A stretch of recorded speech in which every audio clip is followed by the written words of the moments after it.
That's what OG wants. He's diving in. Onto Kuro with the flak as well. Hand of God will not keep Chen alive today. GH will not get TP'd out. Jax actually TP's in and gets the toss up at the exact timing. And OG's actually not done, as they are still hunting for action. Miracle the focus. Thompson's got a DD. A power shot does come out. Lands on Thompson. A bit too aggressive there, but Thompson will throw down the call down just to clear the well, the Shackle actually reaches across the trees, but no tell. He's there with a shield. Thompson goes with the TP out. The focus fired and out the damage. It's not enough. Right. Thompson save. A spray on the way out. Thompson will escape. Liquid, it's 9-6 in their favor, but the net worth difference, it's pretty much even. As you say, sure, Liquid, they are bringing the aggression, finding the kills, but space is being given to those important members of OG. Yeah, especially Ana. Halfway to that Aghanims already. Level 11 finished up. He's got the Spirit supplied slow, so he can fight as soon as he has that Aghanims, of course, with the talent, but the big one is that 15, that extra Spirit hero damage that does come out. But yeah, look at this immediately. Seb now positioned up top. He wants to push the top tower as soon as Liquid is positioned in mid. And Jarek's already looking to set up down toward the bottom lane.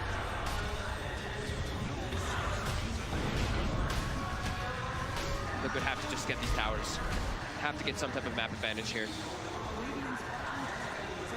Once Ana has the Aghanims, things are going to start getting very tricky for Liquid when they turn up like this. Yeah. The spirits will be out. Yeah, and they have Bristle. That's a good thing, right? Bristle can be good versus the IO. If you can get on top of him, the goo. You don't have the highest armor traditionally on the IO, but he's versus an actual counter. Timbersaw, very good versus Bristle back at all stages. Are fortified. It's just that farm game, OG. Got mind control. Looking towards Seb up top, but it's hard really for these heroes without the shackle shot or GH getting a beautiful angle. It's very hard for them to kill Seb. It's very hard for them to kill pretty much anybody if they don't have Weehawk. If they can catch some of the supports and the running around by themselves, they can maybe pick them off, but they really need Weehawk for the damage. The rest of them do not really provide that at this point in the game versus what they're against. Magnetize can be good, but there's a lot of ways that they can deal with it. Not only with the tankiness of how they are, but also there's an advantage. We just remove it a lot of the times. Dire's top tower is under attack. And Seb, he could just get away with this. Pushing this wave into the tier 2 every single time. Knowing that, sure, if Liquid do come for him, it's going to be so many of their resources that it's probably going to be worth it for OG to have Seb positioned that aggressively and for him to draw that much attention towards him. Thompson's getting space, Ana's getting space. Look at that build by Thompson. Diffusal gyrocopter. Wait, what? Diffusal? Gyrocopter, I just said it. Treads diffusal gyrocopter. Fancy that, Thompson. So doing something that I don't think I've ever seen this. Kind of. I mean, it's interesting because it's going to provide a lot of mana burn, which is going to be annoying for Liquid. Okay. It gives you a lot of agility, and it gives you ways to run around and chase heroes down, I guess. It's Liquid. Different. They've got the kill swat, getting mobile again. They can transition this into a Roche. DD rune on the Bristleback, they've got Pipe. Yeah, they can easily do this one with the Medallion as well. However, OG, they know what's going on. They can look to contest this as well. As do they have the Aghanims finished up? It's almost there for Ana. And they're pinging it. They seem, now they're aware of it, but it looks like it's almost too low for them to contest with all this minus armor. And Liquid will get away with this one. And let's see what they can do with it. Aegis, Pipe, they have those early tools to start making moves. Start looking towards some of these tier 2 towers. Ags is complete now on the IO. So Ags IO finished, and we're about to hit 20 minutes. So I'm assuming that OG's gonna buy the tome, give it to that IO so he gets the extra spirit damage. Liquid, they gotta group up and try to get something big here. They gotta catch out these backlines heroes. They really have to get on top of the IO with a nice shackle shot before we got to focus fire him. They have to control and stun the IO. Hunting for Ana. Won't quite find, but definitely, yeah, thinking about it, this diffusal blade, I see what you mean. It does make sense, right? There is, you look at what Miracle and Mind Control in particular, they're completely dependent on their mana. And they're dependent on the fights being drawn out, right? Yeah. They revel in situations where the fight continues. And sure, they can't kill them quickly necessarily, OG, but Thompson, he can burn, he's going to take their mana away, and they're going to be essentially sort of these useless, tanky targets on the front that OG can then ignore and look for the more volatile kills. And he's acting as this like super frontliner. And Bristleback is a hero that if you don't have mana, you don't have damage. So if he's just going to be burning the Bristle, I can see it. You know, I can see it. And he's super farmed, and look how tanky he is. 2,000 HP on the gyro. There's going to be an MKB finish now for Weehaw, so his damage is going to be very high as Sem's getting slowed down. He's got greaves available, but he's getting burst. I mean, they're bringing him low. He's got the shield. Now they'll be able to turn. Cooldowns dropped down by Thompson. And here we have it. Miracle. His mana's gone. He's able to pop the stick, get it a fair bit of it back, and he's able to head back in, pushing OG back behind the racks. They're getting a good amount of damage onto this tier 3 tower. Liquid, they push up. On Io, that Spirit Hero damage is there now. Ana going to join the fray finally. There we have it. Miracle's mana. It's pretty much entirely gone by Thompson's focus. It looks for GH. But he can't get out. There's no mana. GH, he's dead. And now OG, they have that numbers advantage for this defense. They'll try and change the ball. Thompson, the rocket barrage brings Miracle down. There's the shackle turnaround. They're looking for Jarek. Jarek's backing away. Thompson focusing Miracle. Miracle's still out of mana because of this diffusion. Jarek, he's able to cover. The GA is out. We hold on for them. The magic damage is there for Thompson. Miracle's trying to run. Another stick charge pop, but Jarek can shut him off. In fact, Jarek, he's ready to try and look for more potentially. There's only the once. Thompson, he's on top of Kuro. Another cooldown there. The toss back into the combo. Jarek has the control. They're all getting picked apart as mind control falls. Miracle is surrounded, and they're all able to get this as well. OG, they will hold.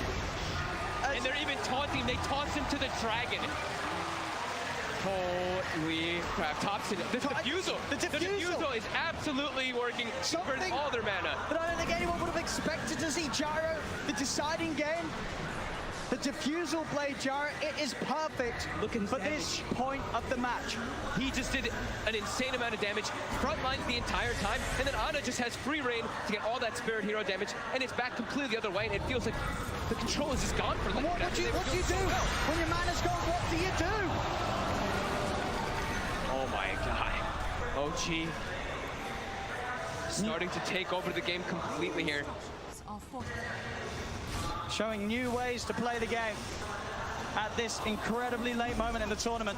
And now Thompson has an Aghanims as well, so not only is his regular hits going to be proccing that...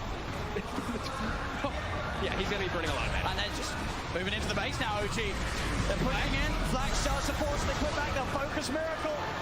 Miracle will get himself out and away. The missile is out. They're trying to put the heals to save him, but Miracle's dead. So much damage.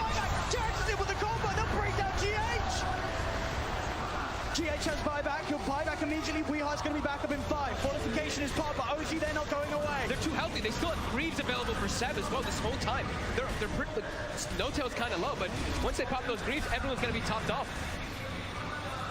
A tier 3's going down. 22 minutes again, and in a match where it looked like Liquid had the pace to maybe bring something different, but we're back to the same place that we were in Game 2 and Game 3. There's no stones for GH. He can't contribute anything. There's no magnetize either. They're just taking this rack. It's gone. They cannot get close to hold this. As OG, we'll see what the plan is next. They'll back off. They're happy with that. Why not? They can back up, clean up strikes. But I think if Liquid chases out, OG can definitely just turn and look for the fight. They have no cooldowns that they're waiting on. Everything is available for them. And they're just so farmed right now at this point in the game that Liquid, they're walking out together. But like I was mentioning before, there's one stone on GH, and that is it. So his team fight potential, and he's pretty much the only team fighter on the side of Liquid right now. It's just not there.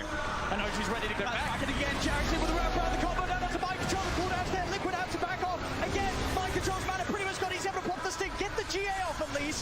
Can they fight for the duration of it though? They're getting towards Seb. Heals a pop. Seb's back pretty much up to full. Jackson with another combo onto We Are stunned up. We Are dead. Miracle's the new focus. The missile follows through. OG pushing Liquid back to the base. Mind control out about it. Thompson with his diffuser blade, picking them apart. Roll forward for GH%, cuts him down. Double kill. They're pushing on OG. Liquid getting forced back to the base, and Liquid have nothing. They have nothing to offer them. They're just giving. Look at this. They're driving Fountain and TI finals. They want Pierogi in the Fountain as well. They're gonna get him. They're chasing Miracle as well. Oh my God. I can't believe this. I can't believe what we're seeing in this game 4. OG, you thought you saw it all in Game 2, you thought you saw it all in Game 3, there it is, gone! OG, you have to try to take advantage of it somehow. They're waiting there on the high ground. They'll immediately burst through the Aphotic Shield. No-Tail is trying to run. The Smasher's after him. No-Tail's got the backup of Anna. Mind Control's going to head in. Liquid, they're diving on forward. GH will be kept safe by the Heavenly Grace. Kuro may have done a little tip by this time. Will be surrounded. The four of them take down Kuro. Put an end to his reign across the map. As OG responding in their numbers now in that middle lane. They won't let Liquid get away with this any longer.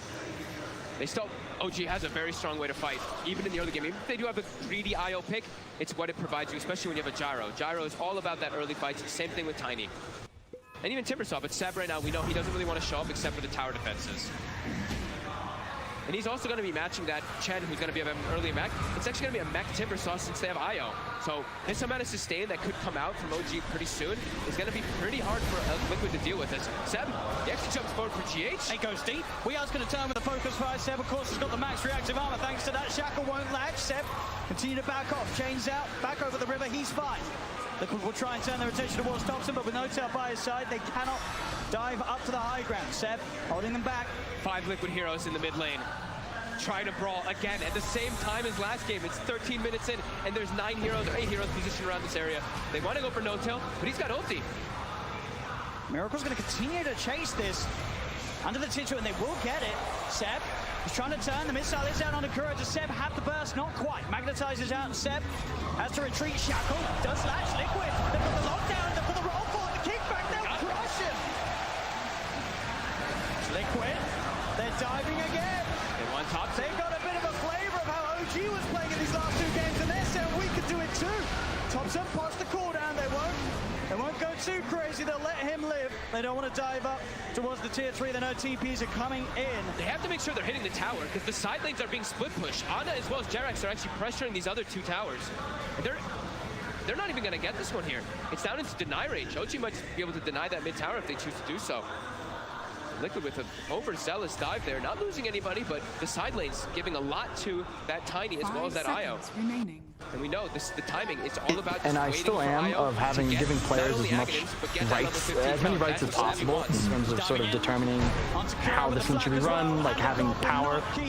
But you compare, say, this to something like League, where Riot and the organization certainly have more power than the players, but they also have the incentive to increase the value of the scene for all. So yeah, in the NBA, the owners make a crap ton of money. Of course. But the players also have seen their wages increase by massively. 1,000% over 30 years. And it's because the people that have the incentive to make the product better are not the ones playing. They just want to show up and play. As Rodman said, you know, I would play for free. I get paid to deal with all the bullshit. Exactly, And the bullshit is also what gets people paid. We've been watching a lot of this Last Dance, haven't we? It's been so good. It's been so good. I got to catch up on the latest episode of that as well. But it is time for us to finally start talking about this game. Now, I never expected VP.Prodigy to be back here fighting in the grand final. Hats off to them for getting it done against Team Liquid. Obviously, people have probably seen on Twitter the caveats that go alongside, maybe why it happened for Team Liquid, but they still have a very respectable placing. But the difference for me is now, what could VPP have done to be able to take down Secret in any fashion here in the grand final? Is it even possible? Am I just completely dreaming? I think one thing that they should do is, this is like your normal casual saying, but focus on your own thing. Don't focus on what we said yesterday.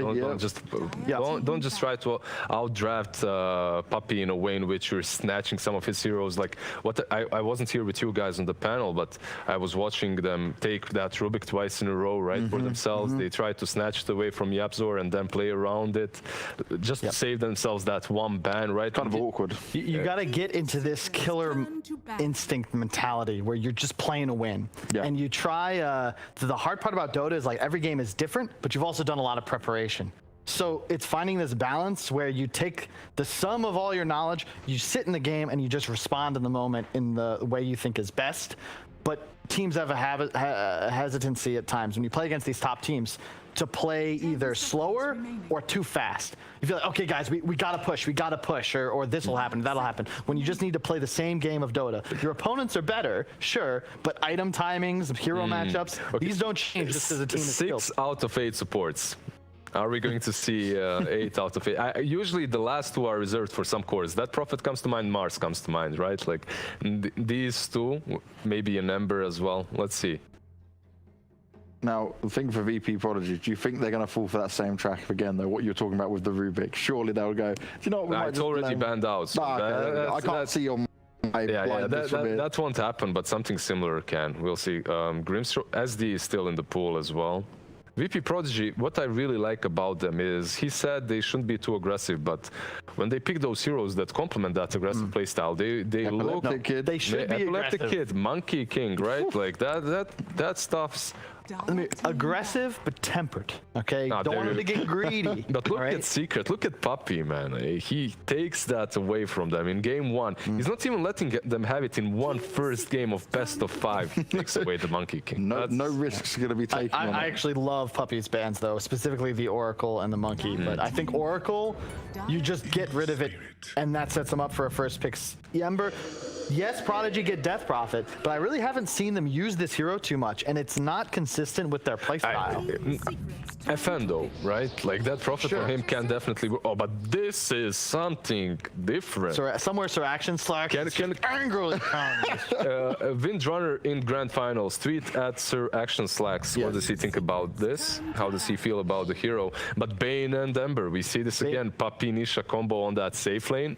Bane is one of the, I don't want to call it hard counters, but best heroes to deal with Wind Ranger, because you're one of the few heroes in Dota that can actually trade with the 4-position Wind Ranger and win it. And in addition, you just sleep the shackles. Wind Ranger sets up for kills with like shackle, you ult. Windrun as well. You can't run away from him because of the sleep as well. Windrun won't work really well and you for can also sleep dodge the power shot pretty easily. It's just a really nice matchup. Like, whenever you're looking at the Wind Ranger, you're thinking about heroes that either have Purge or way of disabling her while the Windrun is there, right? And Bane has one of those 2 plus the good trade. And it's one of the only it's the only hero in Dota that can increase the duration of allied stunts.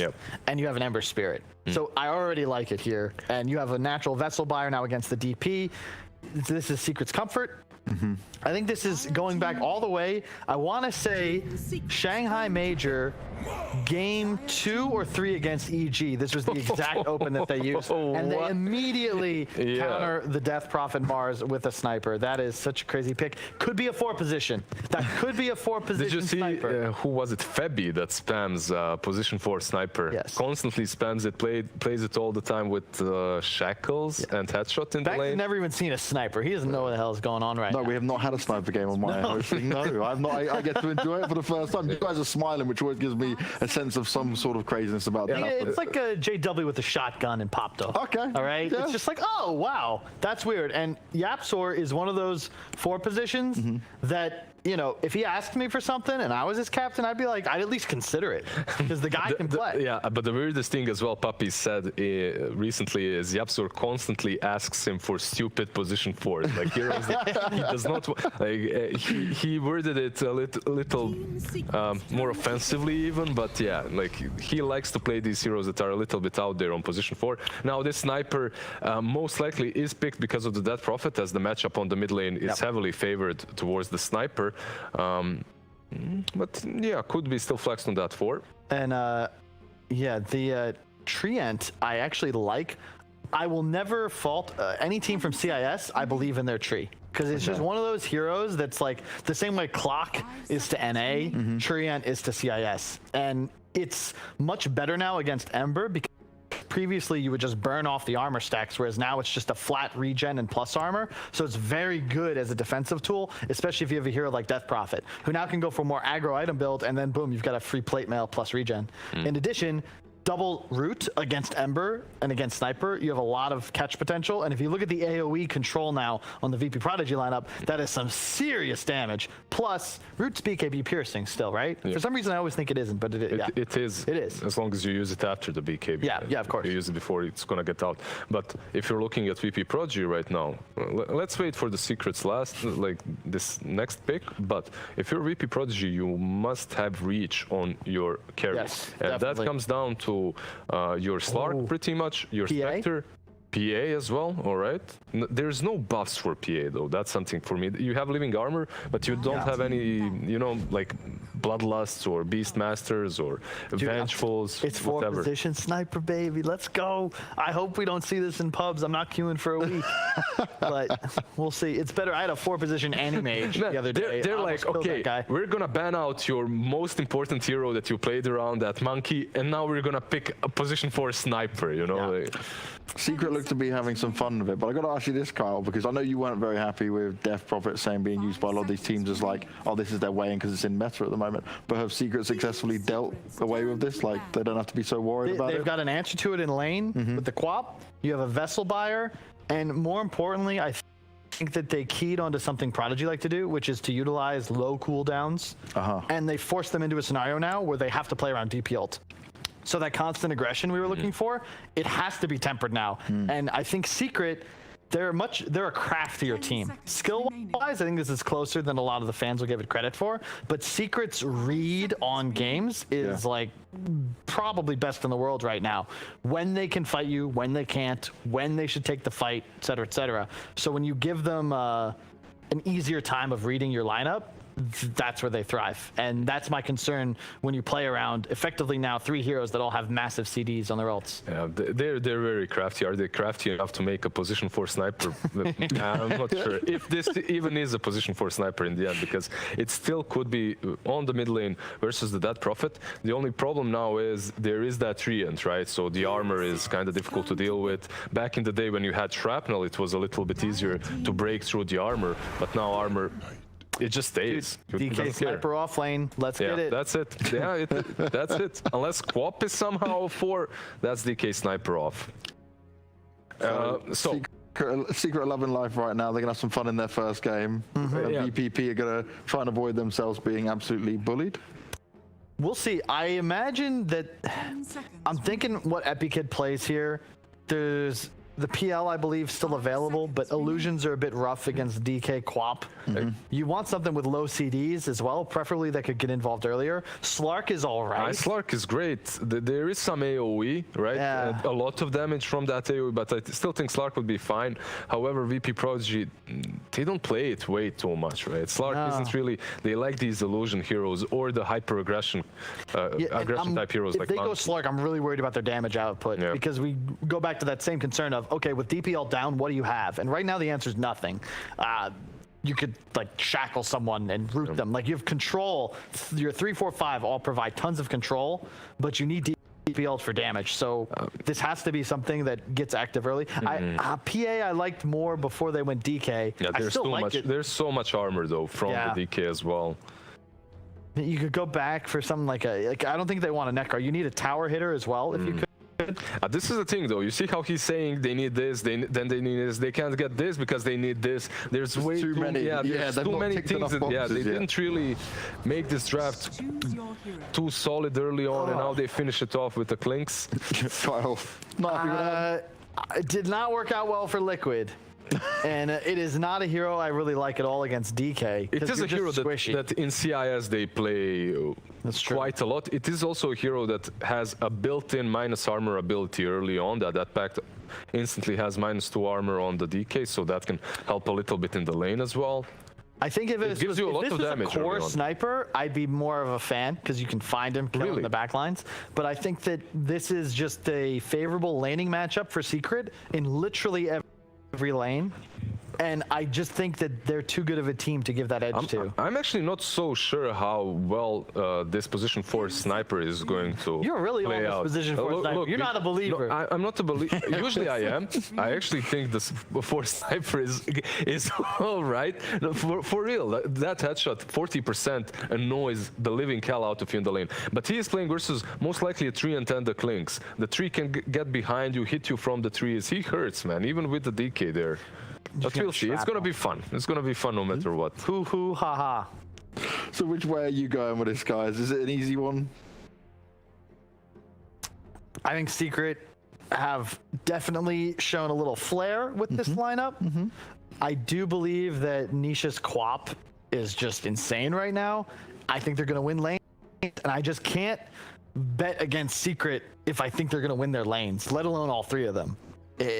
Prodigy's got an uphill battle. I can't bet against Secret and their lanes, but I can bet against Kyle. I'll go with VP.Prodigy. You're always doing this, Liz. You're always trying the last 3 days, I'm just inversing his prediction. If he goes first, then that's it. If we, Production. Brilliant. Brilliant, you just got caught out hard there. You set me up. Why are you so rude? Why are you so rude, Kyle? Come on. Agreed. I never do that to you. Kyle getting caught with the BM while Liz is just trying to go against you, right? Because I think we've learned throughout all of this is that when you make a prediction, to go against you can often be the smart decision here, Kyle. Okay. If I'd inversed myself a while ago, I'd be in a very different position in life. That's all I'll say. Just inverse everything you do from now on, then you'll be fine, right? But I think it's time for us to get into the game. I think it's time for us to kick things off here. Game one could be crazy from what we're hearing, but we've got OD, Pixel, and Fogged to talk you through all the madness. And we got a split panel here, but the question is Liz right or wrong? Yeah, well, we'll find out, Bags. I mean, one thing I know for sure is this game's going to be a whole lot of fun. We're seeing some excellent picks. Folks, we're getting a support win ranger, as we saw earlier in the day from Save, and it looked amazing. And we're getting, obviously, on the side of Secret, a support sniper by none other than Mr. Yapzor himself. Hell yeah. Yeah, this sounds like fun. I already see his item queued up immediately, and that makes it a little bit more fun too. He's got the first item Ags queued up on the sniper, but yeah, this is definitely going to be an interesting one. As the Wind Ranger, as you mentioned, you know, Save had that spectacular game earlier, landing all his shackles. Why he had like one death, he was in every single assist. Definitely intrigued to see this one play out because they have a big team fight lineup on VPP, but I think Secret also matched that kind of in a way. No, for sure. Yeah, they're both lineups are going to be prepared for these clashes in the mid game. Yeah, you're not going to see either side sort of back away from a fight once we get to that 15-minute point. So we'll see what sort of setups we are going to have on the lanes. Any sort of surprises? Looks to me, I mean, Niche is going to go mid with the DK against the FN Klink. So I'll be interested to see you know, how well FN is able to do on this hero, because FN in the series that we've seen, he sort of popped off. You know, the other day when we were watching the VPP game, he looked phenomenal in both of his mid lane performances. Absolutely. I think the first adjustment I'm seeing already is, you know, that it is the DK mid. They're putting the Quap up in the top lane, starting with the Quelling Blade, cutting every single tree. So now it's going to reduce a lot of what Ein is able to do up here. They read that it's going to be a 5-position tree protector, and now it's double ranged versus that. So that should be pretty tough for him to actually just get on top of these heroes. Yeah, but if they are able to, they might be able to get some kills on like the sniper, but that's why I think we see Yapzor went for boots first, so he can play a little bit easier around the movement speed slows. Wow, they're going to try a bit of a hit with the grasp and the siphon, but as you say, this level 1 brown boots on Yapzor does allow him to kite it out, keep the distance, and trade back. And we'll see how VPP do react to sort of this lane setup and this response the Secret have done with this way of playing the aggressive duo lane into the Treant lane with means to deal with the way that the Treant wants to play. We'll see if Ina does move himself over to the other side of the map, or if they just keep it as it is and just, you know that Epileptic Kid, he's still going to be able to farm all right up here, despite the fact that the Treant can't do too much against Secret's off lane. Exactly. I think that's the biggest thing. He's kind of just a full protection. But these two, I mean, they can be pretty annoying. I think the tree could maybe go down in some of these if he steps up a little bit too far, because it's a lot of slow that will come out. But he's doing his job, Ben, right? Protecting Epileptic Kid. Well, obviously down on the other half of the map, Matu on that safe lane Ember, backed up by Puppy's Bane. And we'll see the same thing.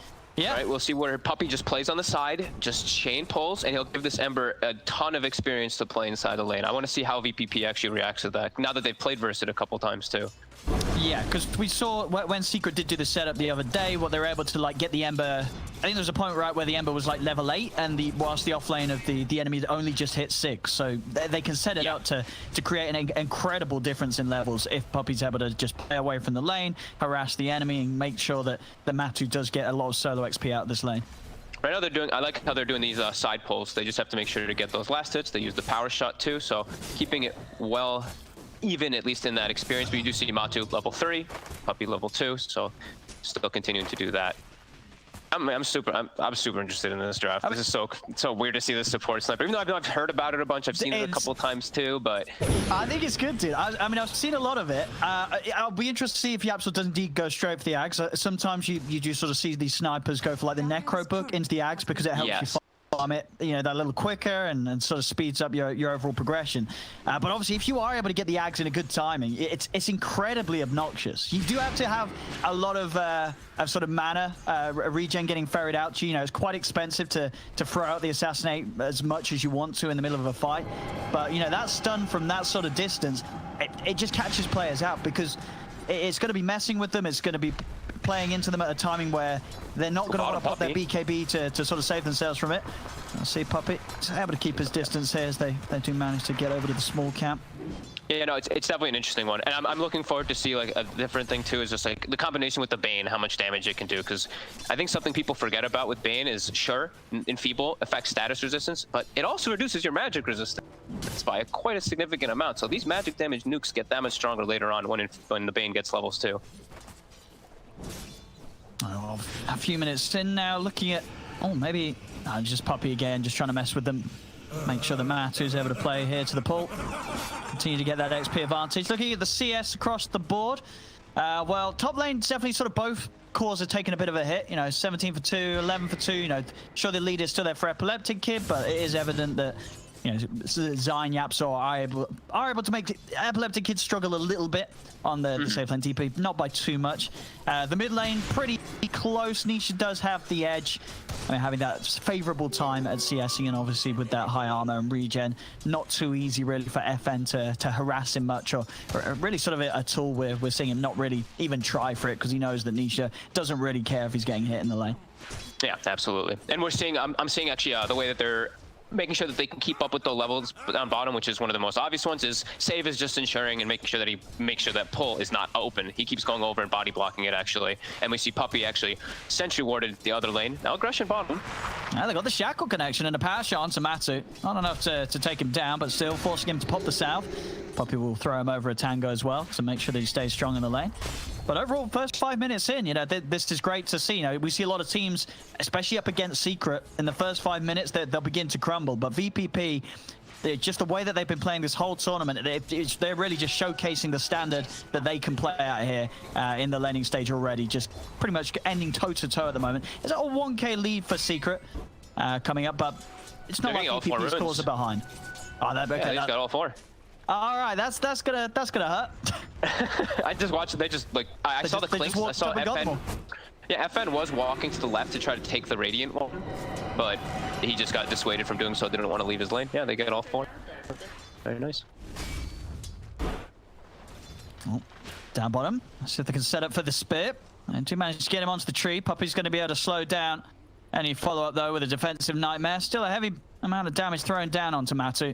I feel like FN's gonna need some help soon in mid. Like, they're glyphing and Nisha's already hit 6. He's gonna get a ton of damage on this tower, and Clinks don't really know if he can do too much to push him off by himself. At least takes out the catapult, but look at this. He's just getting half damage down to his tower. I mean, you're right. Yeah, Nisha can happily trade with him, and Clinks being Clinks just doesn't have that wave clear or way to push the lane back. So Nisha can get a lot of harass onto this tower. Yeah, and he just even freely pokes it again and again because he knows there's no risk versus that Clinks. Now the rune. FN will be careful. And there's not really any support that can come and help really in the mid lane, is there? You know, Save has to sort of stay down bot to keep that pressure onto Matu, and up top, now Ina wants to make sure that Epileptic Kid has a decent time in the safe lane. But it does mean that, yeah, the one hero that's starting to stand above the others is this mid DK that Nisha's playing, and it's going to be very, very solid. We'll see what sort of build he wants to go for this game. I mean, do you sort of lean towards the Blink or the Shadow Blade nowadays on sort of a playmaking mid DK? He has playmakers though, right? He has an Ember and a Quap, so I feel like he could go for something else this game. I think he could go a little greedier, yeah. I think Halberd's godly this game versus Clinks, like, as well. But it depends on which route he really wants to go for. And this up top, FN, he's coming with a rotation. They're trying to set up, obviously 7 minutes in, yet to see someone fall. Finally, we get first blood. FN will be able to claim it as he summons up the Burning Army and takes down Yapso. Okay, so that's a little alternate move that he can do, is make moves on the side lanes when the DK does pop form. It's going to be back up. Form is back up in about 10 seconds. He's just going to rush his way back over. But I really want them to make sure to defend these. We always talk about mid-tier 1, but he has a Treant Protector on his team. So it's like even more important to make sure you keep your towers up. We'll see Nisha As soon as his back up, he pops it, gets a good bit of harass on FN, so FN has to think twice about sticking around. I mean, you're seeing it. This Clinks just melts already to the damage of this Dragon. As FN backing off the living armor, helping him a little bit. He has to use the skeleton walk to get out of there. As Nisha stays full HP and can start punching into the tower yet again. Yaps are even coming over in case there is a reaction from VPP. As you know, Secret, they'll probably feel that VPP, as you say, they're going to want to do something about it, but it seems like they just can't. Their heroes, their lineup, they're not prepared to move into the mid lane and try and push this DK off it. Nisha, he's going to get a free tier 1 tower here, the 8-minute mark. That's concerning. That opens up the map so much now for Nisha, and he can actually just match the movements now of the Clinks. He can match FN's movements pretty easily now that he has already taken out his main objective in the game. And we see top lane, Zai! Oh no! Oh no, no, oh! Did it happen? Oh, he threaded the needle with that Sonic Wave, went right between Epikid and Save, and it didn't touch him. He did live. It nearly ended up being incredibly bad with him dying, but he survived. So, you know, it's fine. And maybe you guys didn't see that. I'm not sure if the camera's on it. So, you know, but his Sonic Wave is on cooldown. But yeah, it was close. It was close, but it didn't hit. And if it hit, I think he might have just got Epikid, actually. So a little bit unfortunate there from Zai. I feel like I was watching a clip or like a Zai replay recently where I saw him miss a Sonic Wave too and somebody lived because of it, but whatever, it happens. I mean, yeah, just sending a message, keeping them on their toes. Yeah, Zai's going to be back with a hot Sonic Wave in 70 seconds, so just a bit of waiting. FN, interesting move here. Into the tower. But the mind games, walks into the tower range, TP's out. Now Secret's like, is he really still around? But then he reveals himself, but so it doesn't do any of that at all. But though. First game of the best of 5, both teams warming up. DM in a lot of trouble. That's a kill for Nisha, and with the Dragon Form only just started, he's going to do a hell of a lot of work to this tier 1 tower down bottom. The pressure from Secret is coming in pretty quick this game. Yeah, and he's queued up the Blink Dagger, so he's going to have his own initiation tool to jump into the back lines anyway. He's probably feeling pretty free because the damage for him is not the highest in this game when he is going to be this far ahead.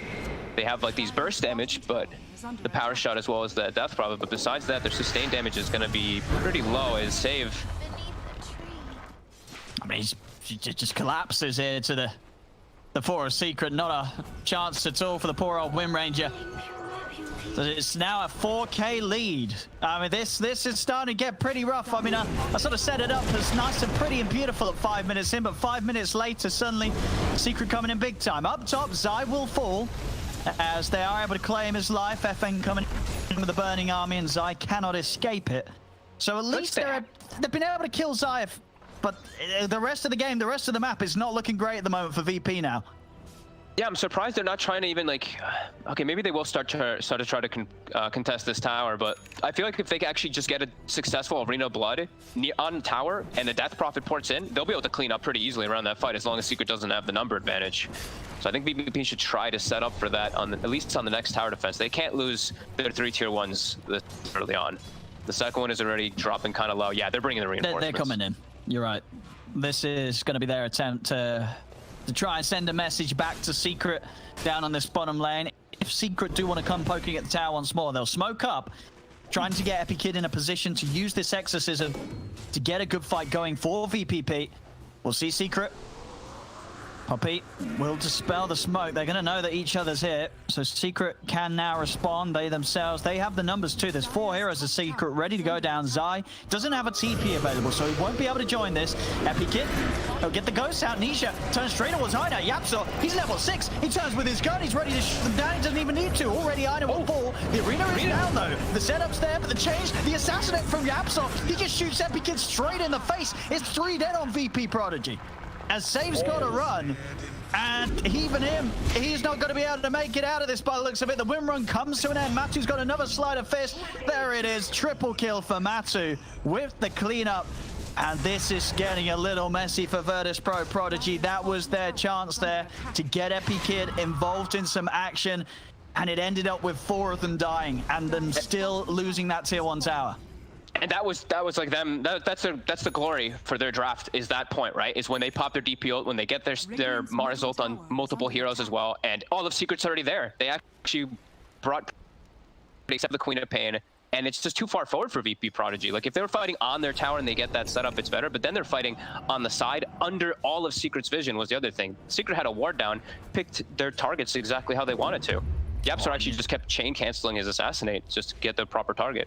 And look at this as well, you know, Secret, they know how powerful their momentum is. Zai wants to build into it too. He's going for the Necro book on the Quap. You know, you sort of add this item timing into everything else that Secret's lineup's got going, and suddenly, you know, they're going to be knocking on the tier 2s come the 20-minute mark.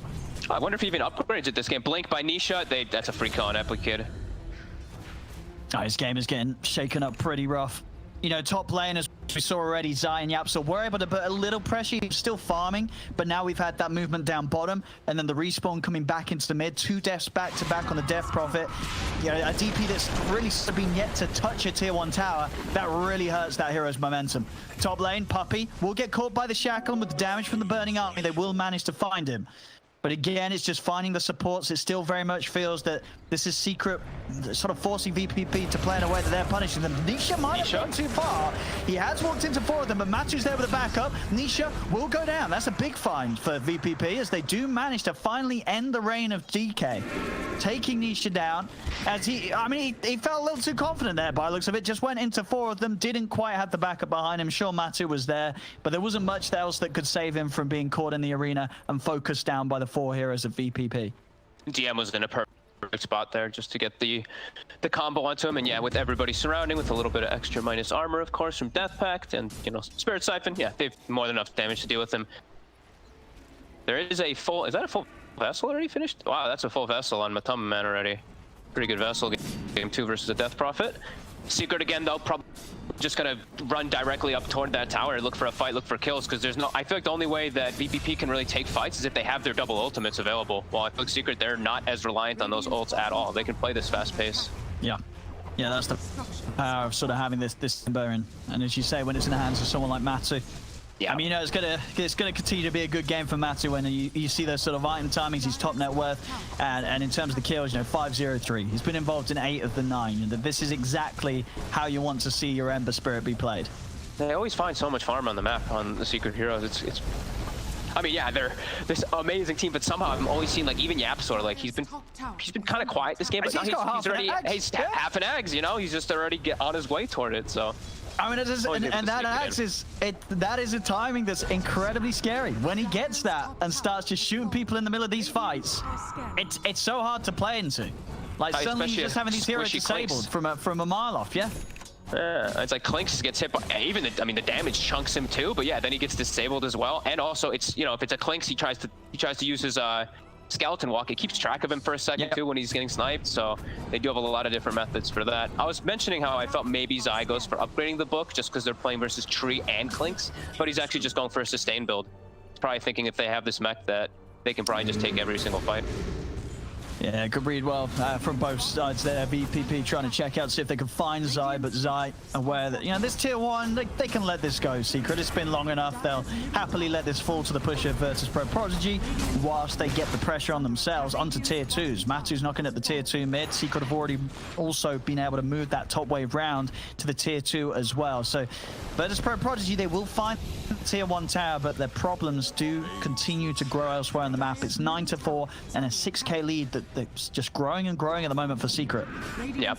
And they're running VPP. They're running a Death Prophet draft without I would say, like, a great save, like, you know, your SD, your Oracle, something like that. You've got your tree armor, but that's not gonna be significant when you're playing versus this much burst damage. I look at Secret heroes like Brain Sap, Breathe Fire, Quap Ult, like Ember, all these heroes, they're gonna burst quickly on that Death Prophet. So definitely concerned for Epikid of them just protecting him. They're gonna need godly positioning. Uh-oh, Matu. And he's got him. Matu came prepared with the dust. Yeah, so tried to kill steal, but wasn't able to. I mean, that's the for YapzOr, that is the big bonus to the Ags, right? With the reduced aim duration, the kill stealing becomes a whole lot easier. You know, that's the only reason why he wants to play this hero and go that item this game. He wants to make sure that he's getting his kills up. I mean, already is KDA not looking too up is the support sniper, 2, 1, and 7. The Shackle, can finish him off. There's going to be TPs coming in, but you're right. With this amount of lockdown, it doesn't matter. Vertus Pro-Prodigy. They will manage to end Matu's streak there.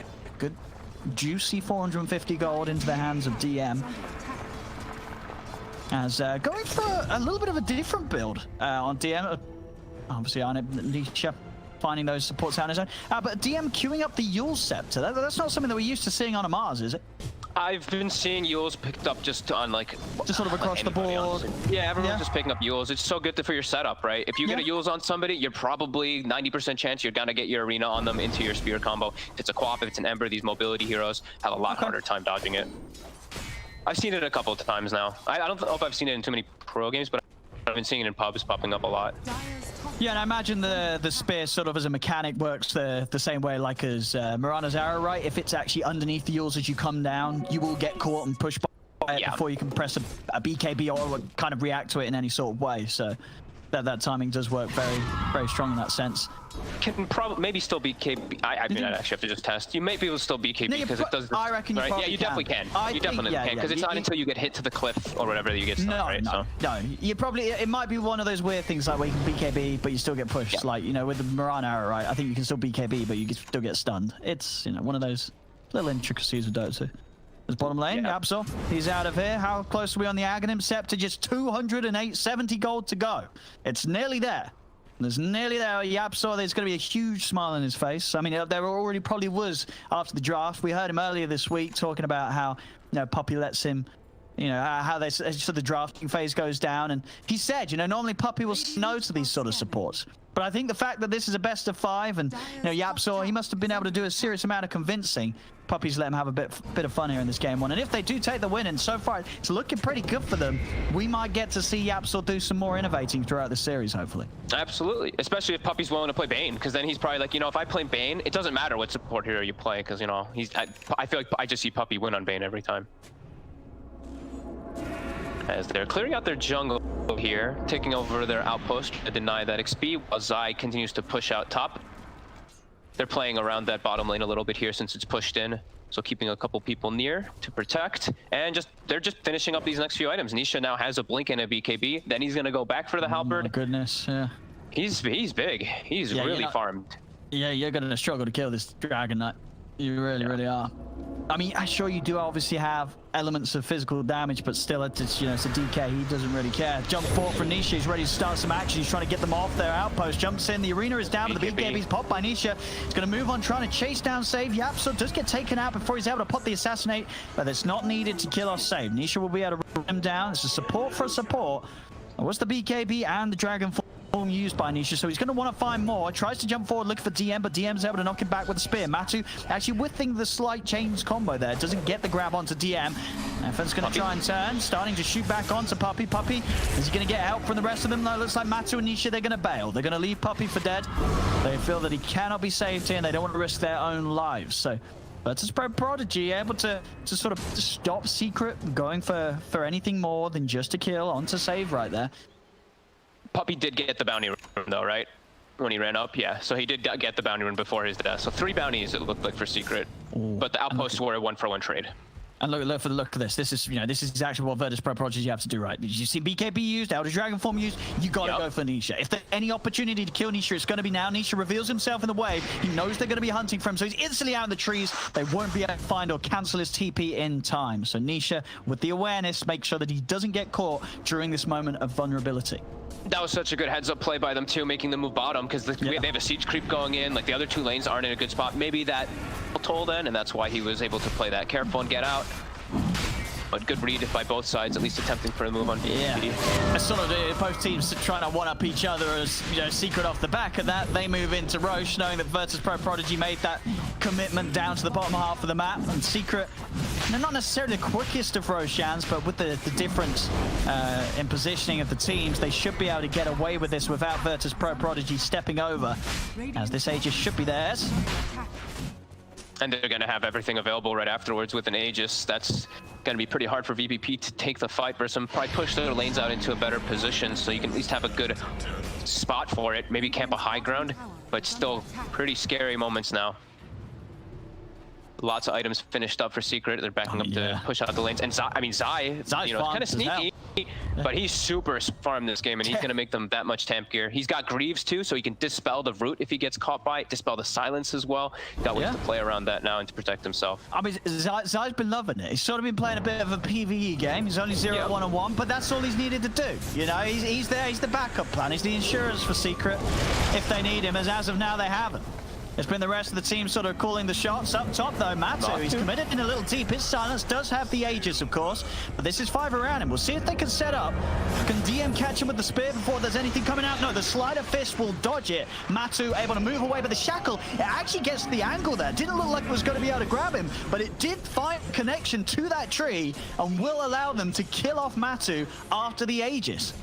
Nice move. I mean, it forces all 5 of them to go top, and you see Secret immediately go to push out the 2 side lanes and farm what they can, but they take out that Aegis. And now for the next fight, maybe they can actually think about going into it with their double ultis available with Death Prophet as well as the Mars.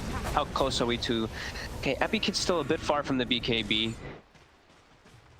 but they should feel quite a bit stronger to be able to actually take a straight up fight now without that Aegis. Is on the hunt. He's out. Greaves removes the clumsy net, and he'll jump away. They are going to try and chase him, save. If DM can find the yours, but there's the axe on Yapzor, putting a quick stop to the chase from DM, just a bullet to the face. DM cannot chase further. The arena's going to be dropped down. A bit of a bait there as Nisha did blink aggressively into this. The silence out of the 2 of them. Into the spear, Puppey just gets burst. Nisha has to put the BKB, turns over with FN, assassinating the Sonic Wave straight into the face of FN as the Clinks will fall. There's a buyback from Puppey also. A Secret, they're ready to run in full force. Epikid, he's used the ghost here, but he's been caught by the chain. Save tries to turn with the shackle shot, but it won't connect to the tree. They turn their attention over towards the Wind Ranger. The assassinate from Yapzor, hitting DM once more. Jump forward from Zai. Puppey's there with the setup and the nightmare as he'll use himself up, but there is no escape for this Mars as DM goes down. And Nisha, he's still got a huge amount of duration of this Elder Dragon form to push with. And Epikid, the ghost, coming to an end. VP.Prodigy, they're going to have a tough time defending here. They're 3 heroes down. They do not have Exorcism. Secret's going to be able to do some decent damage to the base. Jump forward. Epikid is able to use the assassinate, connects, but now he's not got anything else to save himself, or he has. Aina, the backup comes in. The 5-man overgrowth. The line's there for save to find the shackle shot on both Matu and Zai, but do they have the damage to kill them? Nisha, he's getting low to the Spirit Siphon. He's trying to run the Burning Armies out, but they've got him. They take down the DK. VP.Prodigy now turn their attention over towards Puppey. Caught by the clumsy net. Yapzor's going for the TP out in the trees. He'll make it away, but it's 2 down. The Yule set up from Epikid. They're trying for Matu, but Matu's got a remnant prepared. Will jump away. Jump forward from Ina, slowing him down with the Nature's Grasp. But there's no further catch. Matu will live. But VP.Prodigy, they're able to pounce, and they do manage to push Secret off the base. Tier 3 takes a bit of damage, but they manage to keep it alive. Oh, such good positioning by Ina. If he doesn't get that root there, it could be a total disaster. Root into a 3 or 4-man Death Prophet silence. They're all caught inside of that bad spot there on the side of Secret. And now they're pushing it the other way. They are. They don't have too much time, but they're going to be able to get the tower quick.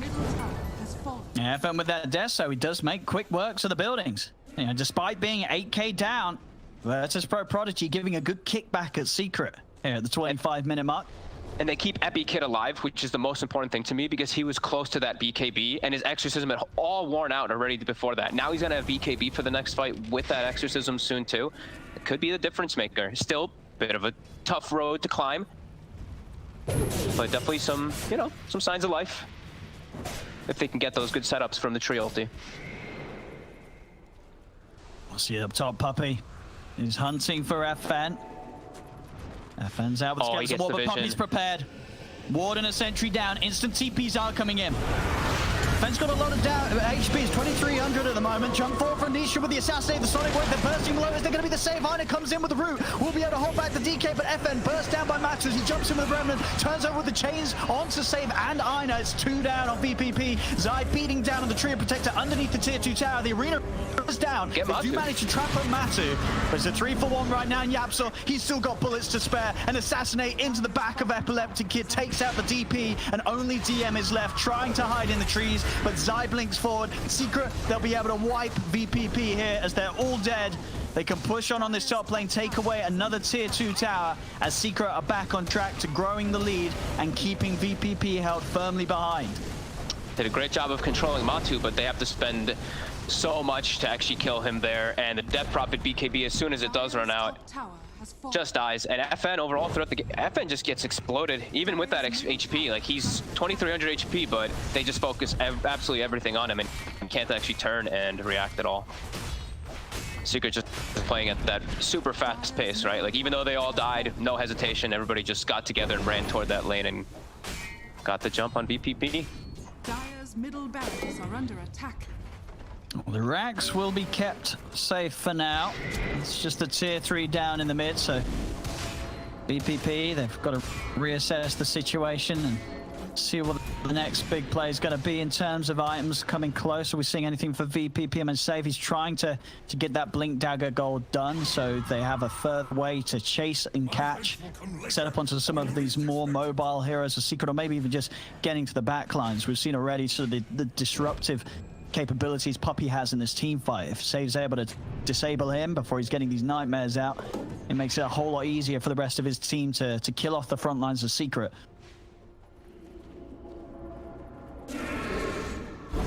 Got to get some really ideal catch, though, for themselves still. For them to have a good number advantage. Not level 18 yet on EpiKid, but it's just majority of that damage is really still going to be coming up from EpiKid. FN has to somehow get this BKB up. It seems like without it, he's just going to get stunned and die in all these fights without being able to actually turn and contribute pretty much anything inside of it. If he has the BKB, sure, he might get focused, but he's going to be able to actually do something during the fight. No, exactly. I mean, there's so many heroes that can get straight away on top of the clinks. You know, Matu with the jumps, with the remnants, the sleight of fist, Nisha with his blink, and Japsaw just having that assassinate buffed up by the Aghanims from a mile off. Something's they see the courier. FM. Secret sees the courier coming from that angle, so now they're going to know exactly where all of the VP heroes are. Yapster actually shows himself and ends up killing it, so now they have an idea where Secret is. And EpiKid does port back, so now Secret has some information of that, and let's see what they decide to do with it. Yeah, it looks like EpiKid just, as you say, because he knows how much of the damage is coming up from him, really wants to try and get that level 8 scene online before the next team fight is forced. They saw him first. He showed his face down bottom to clear the wave. Yeah, he's gonna get. He tried to be sneaky too. He went perfectly on the ledge to try to TP, right? But Zai actually just blinked to the high ground from the tier 2 and gave Puppey vision. At least, you know, no one went to cut their losses though. VP, no one else sticks around. Doesn't matter though, because mid, Matu will still be able to catch out Save. Turning into a second one. Is he still desperately trying to get that goal for his Blink Dagger, but it's getting knocked back a few times now, back to back. As and Secret... look at they're just gonna push high ground. FN, they even draw the line. Look, EpiKid tells him, don't come back to base as this clinks. Go finish your BKB. You don't contribute anything without it. FN's gonna try to finish that in the meantime. They're gonna have to just lose the racks for this. And they're actually seeing FN. They see him because of those wards that they had placed earlier from Puppey. Puppey's got the Nightmare set up, but no Fiend's Grip. But a Nightmare could buy time for someone to come into that tier 1 tower that Secret do still have standing top and make a play onto him. We'll see how careful FN does play here. Just, he has got the BKB, but of course to death now out of the base would mean no buyback available for him. So he's got to be careful. Will show himself this way, kind of close to the tower now, going for the TP out. Is anyone here in time? They're not. Matu tries his best for it with the Dust, the Slight, and Chains attempt, but it isn't quite there soon enough. FM will be able to get back to base. Seen himself as well, and the BKBs are there. So both of VP.Prodigy's cores, they are good to go for the team fight. They're still fighting into a lineup though that is sort of an item ahead of them on a few of the cores and supports. Yeah, and they have a lot of, they have like extra tank ability too from the Greaves, while on the side of VP, they don't have anything like that. They don't have any Greaves. They don't have, or a Lotus Orb for that matter either, that Zai has now also finished up. Here's the hunt with the smoke. Who can they catch? Zai. He's down side. Smoke will be dispelled. Necrobook's out as well, so they'll have the vision on DM. He's not going to be able to make the catch here. FN's still trying to move forward. Oh, that's a beautiful angle. Save. He's going to be able to get in. Lines it up perfectly. But the Nightmare buys some time for Matu. Is not enough. The Spirit into the arena. They managed to take down Matu and Zai. Save. As I said, he's been building up for that Blink Dagger. He gets it. Comes in with an excellent play. Tries to jump in for more, and the Puppey won't be able to get the grab there. But my goodness, it doesn't get better than that. Catching both Matu and Zai right next to each other with that Blink Dagger reveal. Ghosts are out. They won't be able to chase for more, but they can have a little bit of a look towards Roche. And now Secret, they've got to think, do they want to expend buybacks for this, or are they just going to let this one go? It looks like they're just going to let it go. VP, they get 2 core kills, and they're going to get Roche out. Oh, so clutch. He's probably so fortunate that it's the two cores that were running together as well. Of course, from Secret down in that river, gets them perfectly lined up. There's also a cheese there. I was going. They left the cheese. FN's got it. There were some pings though. Some members definitely forgot. But then we still showing that they can have like if they can get that type of setup, sure they're gonna have the damage. Puppy. They're in with the silence. Virtus.Prodigy, they're gonna get themselves an extra bit of a bonus. The captain has been found, and he was without his teammates. Virtus.Prodigy striking back, a set of racks down, and it reached about 13k behind. And if anything, you know, this is where it's your time to impress. Secret's had a decisive lead up until this point. If you're able to break them down from this stage, you know, you're really showclassing the level that you can play at as a team. Yeah, the triple BKB cores are finished, while on this side of Secret, I mean, Matamba Man doesn't have a BKB finish, so he is susceptible to getting caught and chain silence, chain stunned over and over again. So yeah, definitely a big window here for VPP. Still 10k advantage for Secret, but as we saw, if they're able to get the right targets, it can definitely bring them down. Nisha still gonna be a little bit of a force to break through since he's still incredibly tanky, but yeah, they can get those type of jumps a couple more times. They could definitely be back in this one. Yeah, definitely the toughest of the cores to bring down. Nisha.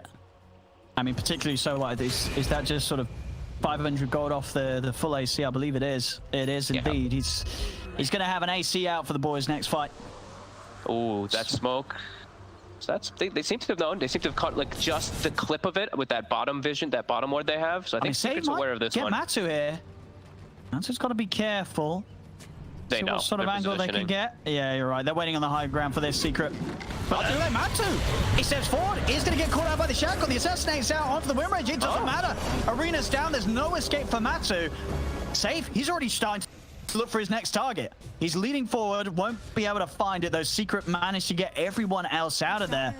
But Virtus.Prodigy, they are punching back at Secret, running at them. And as you say, in a situation where Secret, they would have had the info. They had the ward out over there.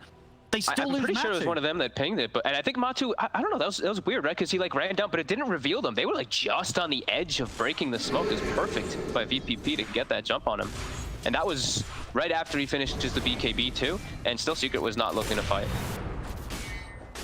Yeah, Aegis still has about 2.5 minutes left, and yeah, they've done quite a lot with it already.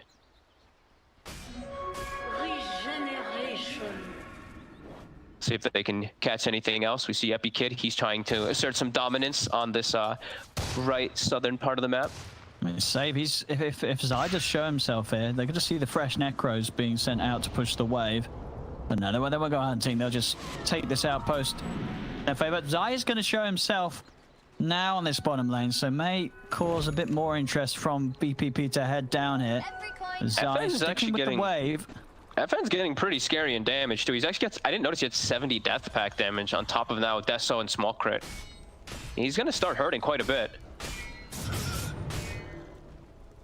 No, I think that's sort of been the thing this game. You know, sure, Secret has had this lead, but it's not really like Virtus.Prodigy's cause.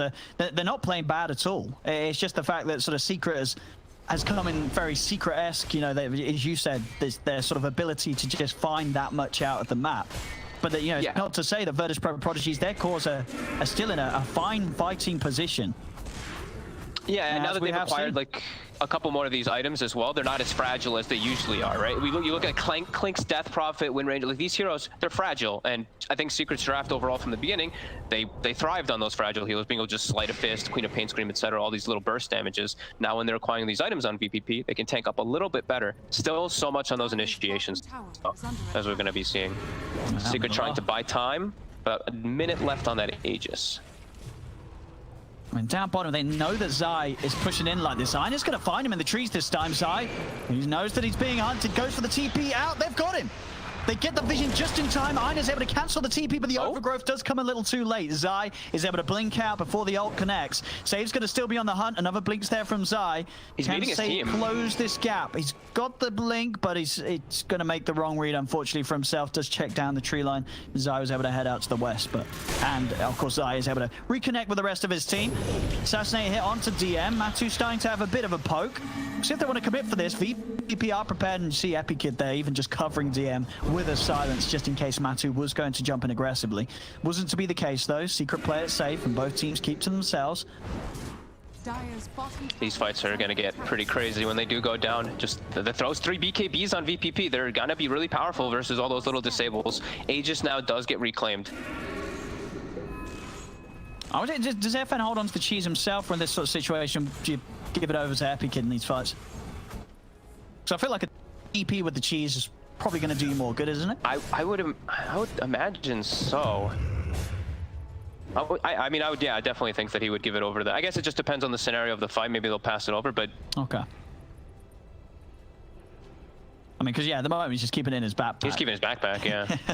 You know, it'd be a little bit sad to see a team fight unfold where the DP dies and FN's still got the cheese in his backpack. But we'll see what happens. FN, of course, it's pretty efficient for both of them to me, because they're both like 2,500 HP exactly on the dot right now, so... Yeah, especially when he's dark packed something. Death packed. So Cheese gets affected by Vessel now, right? Just from the AoE too, right? So that actually negates it a little bit. Yeah. So 20% of that. Do the math. So like 600 health or something, right? Something like that. Reduce. Come on, that's easy maths, folks. 500. Sorry. 10% of 2,500 is 250 times 500. It's nice rounded maths. It's 2,000. I thought it'd be 2,000 here instead of 2,500. I thought it was more. Just kidding. NA math. Yeah. So. Oh. I think he'll still pass it over. He's now swapped it into his inventory. There we go. All right, as long as it's not in his backpack, we're cool, you know. He's really strong though on like FN now with this too. Like he's gonna be hurting a lot. Level 21 now too. He's actually equipped the leveler for that attack speed too. That he's just kind of lacking with his build. Oh, DM. He's caught himself. And a bit of action, but Secret are a little scared about how they commit on him. They know there's going to be backup. DM does get shot in the face by the assassin. Push back with the sonic wave. They've killed him. The gem has been dropped. Someone's going to need to reclaim that. They will be able to get in and grab it. DM actually buying back as well. Did you see what caught him off guard? I think he might have BKB'd or you, but it was actually a take-aimed Prince's knife from Yapsor in the back line. The take aim. That's sick. That's some like 1,000 range getting hexed. I mean, honestly, that's probably the best hero to have the Prince's Knife on, right? Just the hero that has that most insane amount of range with the attack. And he has cooldown reduction too, so it gets a little bit of cooldown reduction. It's 10 seconds too. So you're stunning them with the Assassinate, you're coming in with the long range hex, so it's... Any sort of hero like that. Yeah, exactly. You know, the slow from a mile off too.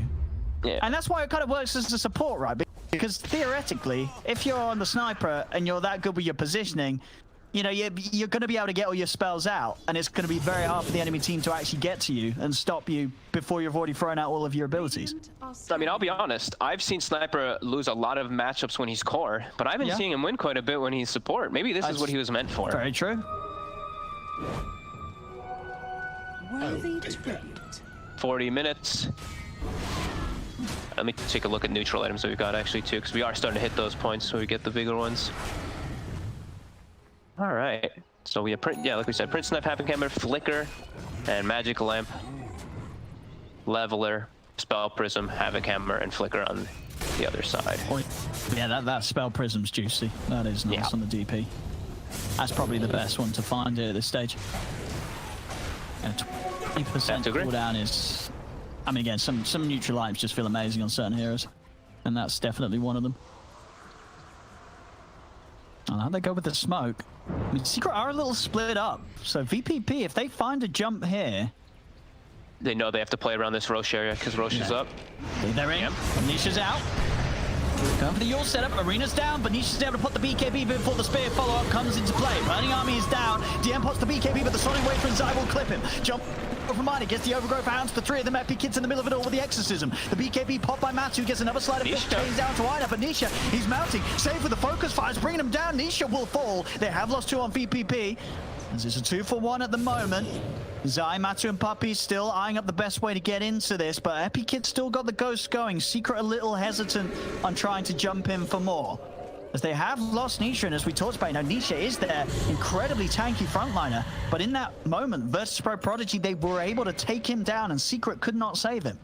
Yeah, always going to be the beauty about a Death Prophet, right? The DK's BKB's down to 5 seconds. As soon as that goes down, he just gets Spirit Siphoned, and that's always going to be a significant portion of damage versus him. Both teams, though, are going to be pretty careful since that Rosh is going to be coming up soon. But no Death Prophet ult for now. I guess it's only 60 seconds because he's got the Skull Prism. It's slow cooldown in it, yeah. So I guess now Secret won't be able to get it in time before. Maybe they're looking to try for something, though. I mean, they'll be doing it without the DK. So, yeah, let's see. This is a little risky. I mean, if they find someone like Save alone, they'll have a good chance. Save at the moment playing the ward. He's on the high ground. He's actually going to see all of this going down. So he's going to give them all the info that they need. That Slight Fist, that looked like it would have caught him, but it did not. Just outside the range of it. Now Puppey, they're going to jump forward. There's the shackle setup. I mean, that was a long-range shackle there, reaching across the lane to trap him to the tree. And Save, playing the role of Observer Ward there, paid out perfectly. They catch Puppey and nobody gets caught out by that little bit of a sweep attempt from Secret moving into VPP's jungle. Like that quite a bit there. I actually didn't get to notice initially inside of the fight, too. He had retrieved the gem from DM. So that's why he was acting as that ward, but now Save. He's going to take a fair bit of damage, but he's able to flicker out the shrapnel. He's got to be careful. You know, Yapso's level 21. He's got that shrapnel DPS talent online. Top lane, there's the Hex opener onto this Klings. He needs help now, but he's pushed back by the Sonic Wave. Zai's been able to burst down Save. Jump forward to FN. FN will get the BKB off. He turns. He's able to heal up here with the Q. Turns with the arena onto Nisha. He's getting focused by the Burning Army. He's still got the BKB. Pops it. Gets out of the ultimate. He's on the retreat. There's a buyback from Save and Ina. As Virtus.Prodigy bring everybody back over to the fight. Save trying to chase, but the two blinks out will allow both Yapsaw and Nisha to get back to safety. Matu has a poke with a sleight of fist, but Remnant's over towards the mid lane. This was two buybacks used by VPP. The exorcism is coming to an end. By Secret right now. They're going to jump back in. Matu, he knows that they're getting weak now, VPP. Exorcism's going to come to a finish. There's the Hex into the Assassinate. The Epileptic Kid, he needs help. DM's trying to help him, but he cannot push Secret back. As Secret, they'll take down both the Prophet and the Mars. Now they can move into Roche, claim this for themselves. And without the two cores on VPP, there is no contest here. This will be Aegis Cheese and the Refresher Shard for Secret. I mean, I'm watching him actually getting a lot of Princess Knife take-aim shots. It's actually pretty insane. But Zai also had a Hex. He had finished up a Hex before that fight that he was able to get on the Clinks, and then that disengage was perfect by Secret. They get everybody out, Delta split, and they find the ideal targets, and now they get Aegis Cheese Refresher. Zai, he's got another target with that Hex opener safe. We'll be able to flicker dodge the initial Assassinate, and it's not going to keep him alive. Now Secret with the power of this Roshan having the Aegis on Nisha. They're ready to push up to the high ground, take more. They've even got the bottom wave moving around towards that tier 2, but they're looking to just end it. They know that buybacks aren't going to be there for Virtus.Prodigy. They're ready to put this game 1 to an end. They have a fortification. They will have DM back up in 10 seconds. So Virtus.Prodigy might have one more chance at holding this off, but Secret, they're pushing pretty darn quickly. The full 5 of them taking down these tier 4s. 20 seconds until Epi Kid's up, but the Ancient is exposed. Nisha's got the Dragon Form. Assassinate over onto DM. DM pots the BKB. The arena's down. They do have the repair kit, and FM will lay down the Burning Army. Matu still trying to focus off this Ancient. They've got the grip control onto DM. Assassinate to the faces. DM will fall. Matu doing his best to run away from the Burning Armies. It nearly kills him off. FN's been hexed up. They'll turn over towards Epi Kid as Epi Kid comes back into play, but they've got so much control here. Secret, there's nothing that the Death Prophet can do, and there's nothing that this repair can do to offset it coming from Secret here. As the Ancient will fall, game 1 comes to an end, as Secret are able to take it. But Virtus.Prodigy, they certainly put up a fight, the best they can at least, whilst being considerably behind for the majority of this game. Yeah, I think if they actually had just had a little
advantage of it somehow. They're winning on the high ground. They'll immediately burst through the Aphotic Shield. N0tail is trying to run. The Smashers after him. N0tail's got the backup of Anna. Mind Control's going to head in. Liquid, they're diving on forward. GH will be kept safe by the Heavenly Grace. Kuro may have done a little tip by this time. Will be surrounded. The four of them take down Kuro. Put an end to his reign across the map.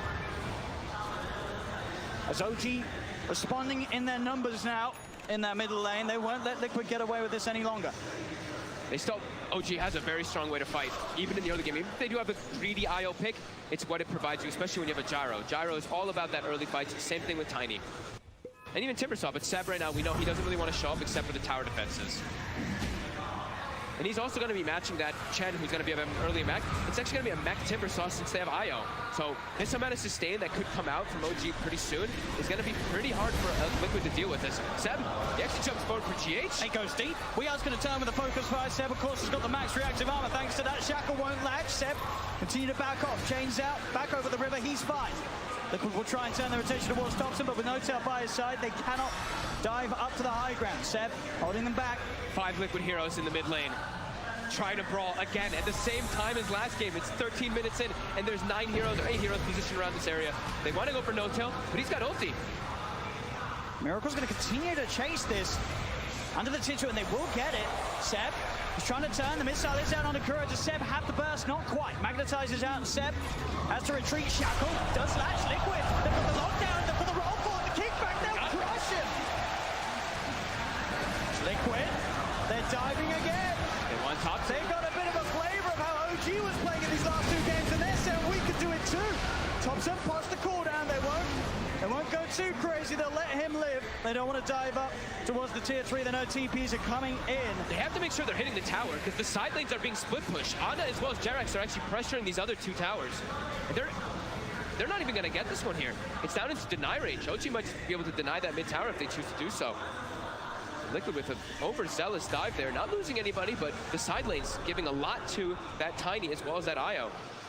And we know the timing, it's all about just waiting for IO to get not only Aghanims, but get that level 15 talent. That's what OG wants. He's diving in onto Kuro with the flak as well. Hand of God will not keep Chen alive today.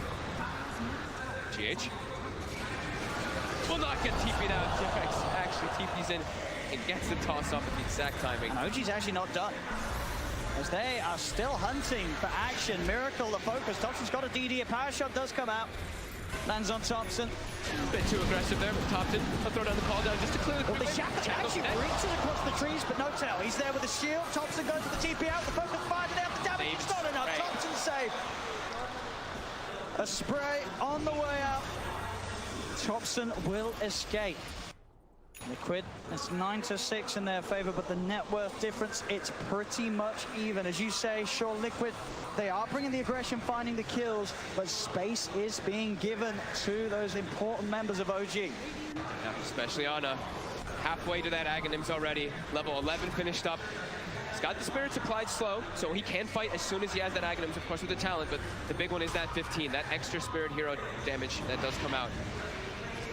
But yeah, look at this immediately. Seb now positioned up top. He wants to push the top tower as soon as Liquid is positioned in mid. And Jerax already looking to set up down toward the bottom lane.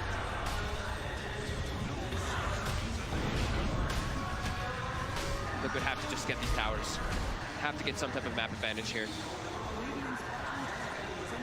Once Ana has the Aghanims, things are going to start getting very tricky for Liquid when they turn up like this. Yeah. The Spirits will be out. Yeah, and they have Bristle. That's a good thing, right? Bristle can be good versus the IO. If you can get on top of him, the goo. You don't have the highest armor traditionally on the IO, but he's versus an actual counter. Timbersaw, very good versus Bristle back at all stages. Are fortified. It's just that farm game, OG. Got mind control. Looking towards Seb up top, but it's hard really for these heroes without the shackle shot or GH getting a beautiful angle. It's very hard for them to kill Seb. It's very hard for them to kill pretty much anybody if they don't have Weehaw. If they can catch some of the supports and the running around by themselves, they can maybe pick them off, but they really need Weehaw for the damage. The rest of them do not really provide that at this point of the game versus what they're against. Magnetize can be good, but there's a lot of ways that they can deal with it. Not only with the tankiness of how they are, but also there's an advantage. We just remove it a lot of the times. Dire's top tower is under attack. And Seb, he could just get away with this, pushing this wave into the tier 2 every single time, knowing that sure, if Liquid do come for him, it's going to be so many of their resources that it's probably going to be worth it for OG to have Seb positioned that aggressively and for him to draw that much attention towards him. Topson's getting space, Anna's getting space. Look at that build by Topson. Diffusal gyrocopter. Wait, what? Diffusal? Gyrocopter, I just said it. Stretch diffusal gyrocopter. Fancy that, Topson. So the doing something that I don't think I've ever seen this. kind of, I mean, it's interesting because it's going to provide a lot of like mana burn, which is going to be annoying for Liquid. Okay. It gives you a lot of agility, and it gives you ways to run around and chase heroes down, I guess. It's Liquid. Different. They've got the kill swap, getting mobile again. They can transition this into a Roche. DD rune on the Bristleback, they've got Pipe. Yeah, they can easily do this one with the Medallion as well.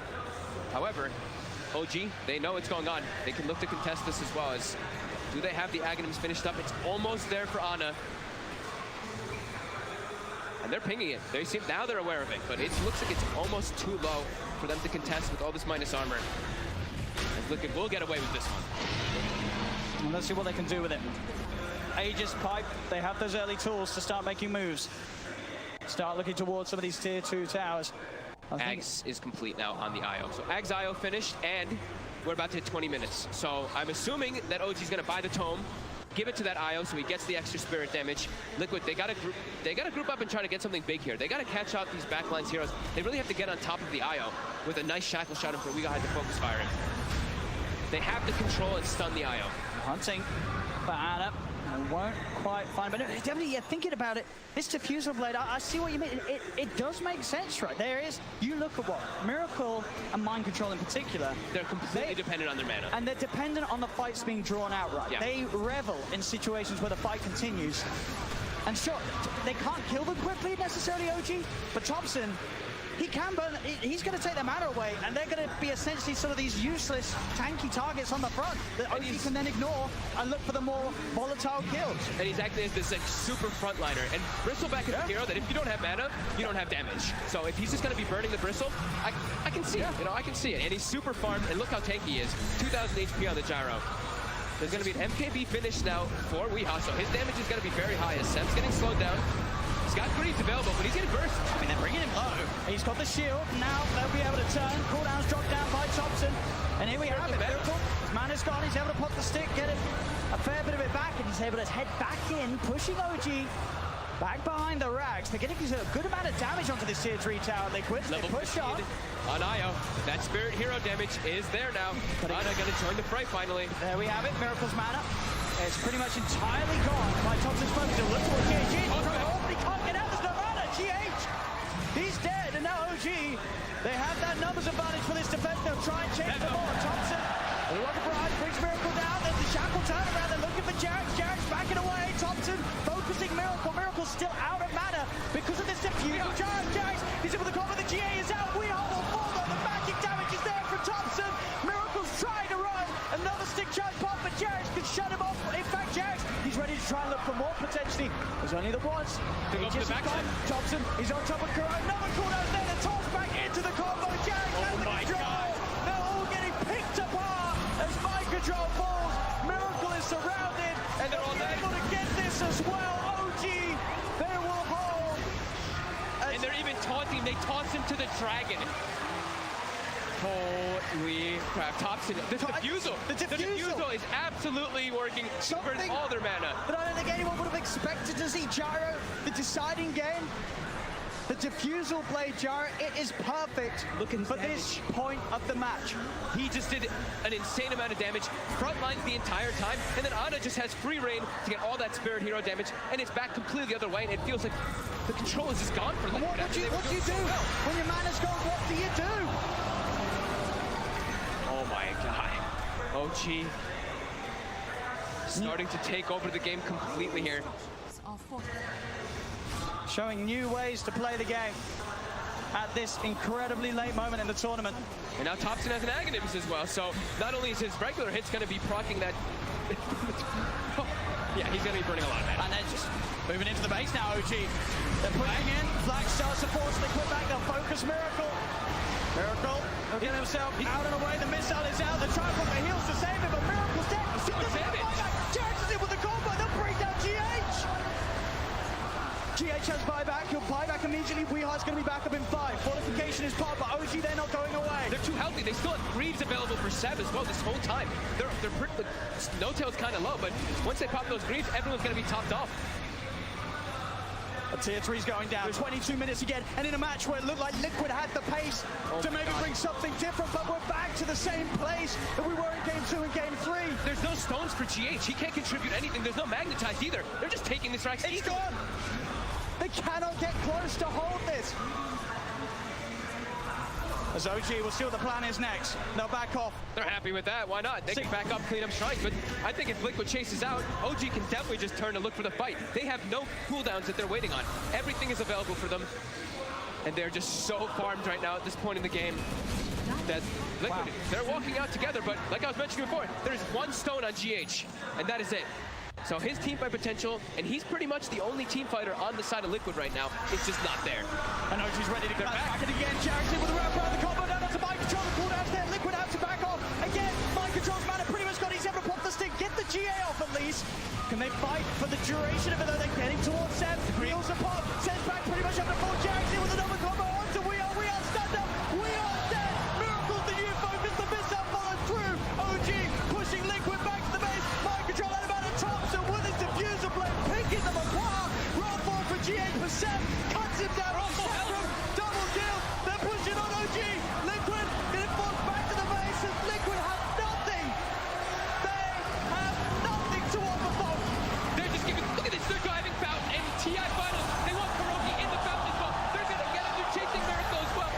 Oh my God. I can't believe this. I can't believe what we're seeing in this game 4. OG, you thought you saw it all in Game 2, you thought you saw it all in Game 3, then it is gone!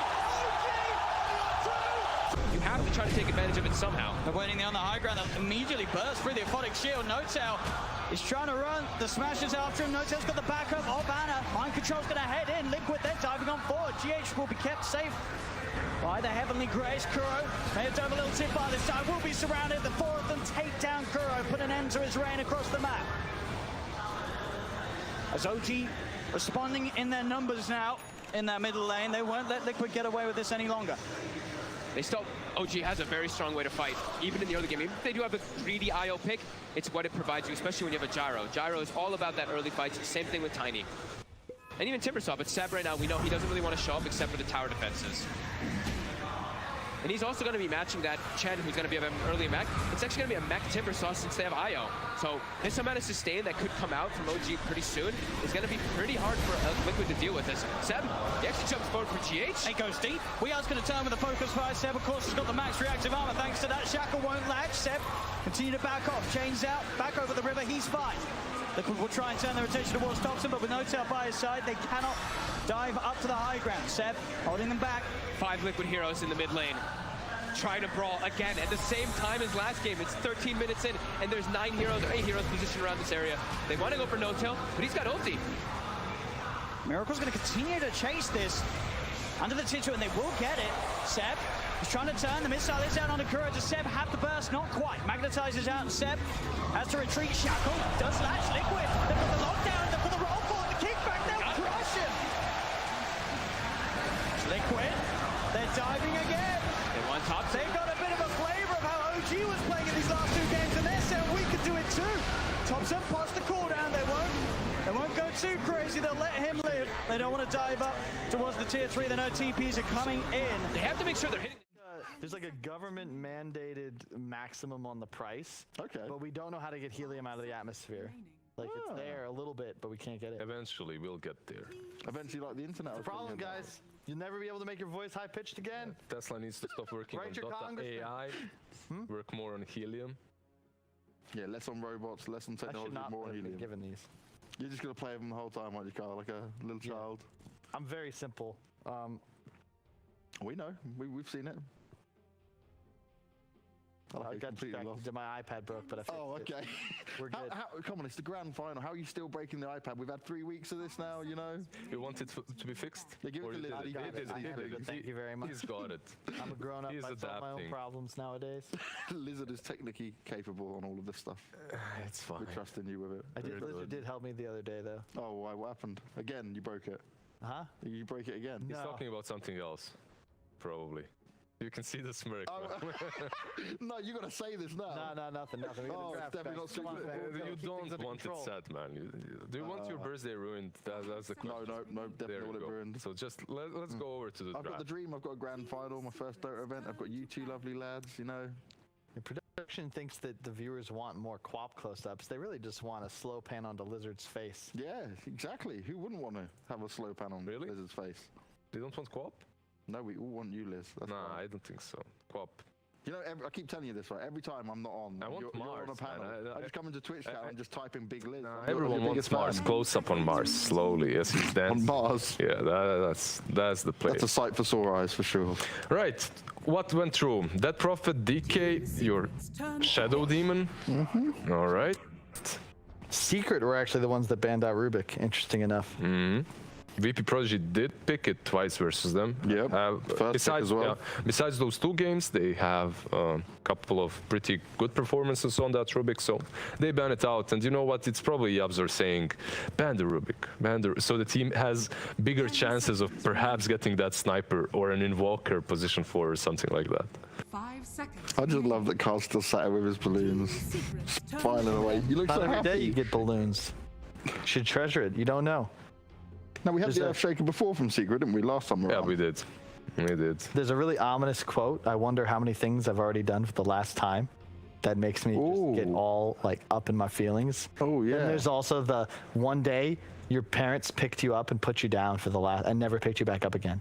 10 seconds. You know what I mean? You're really hitting right in the feels of this, aren't you?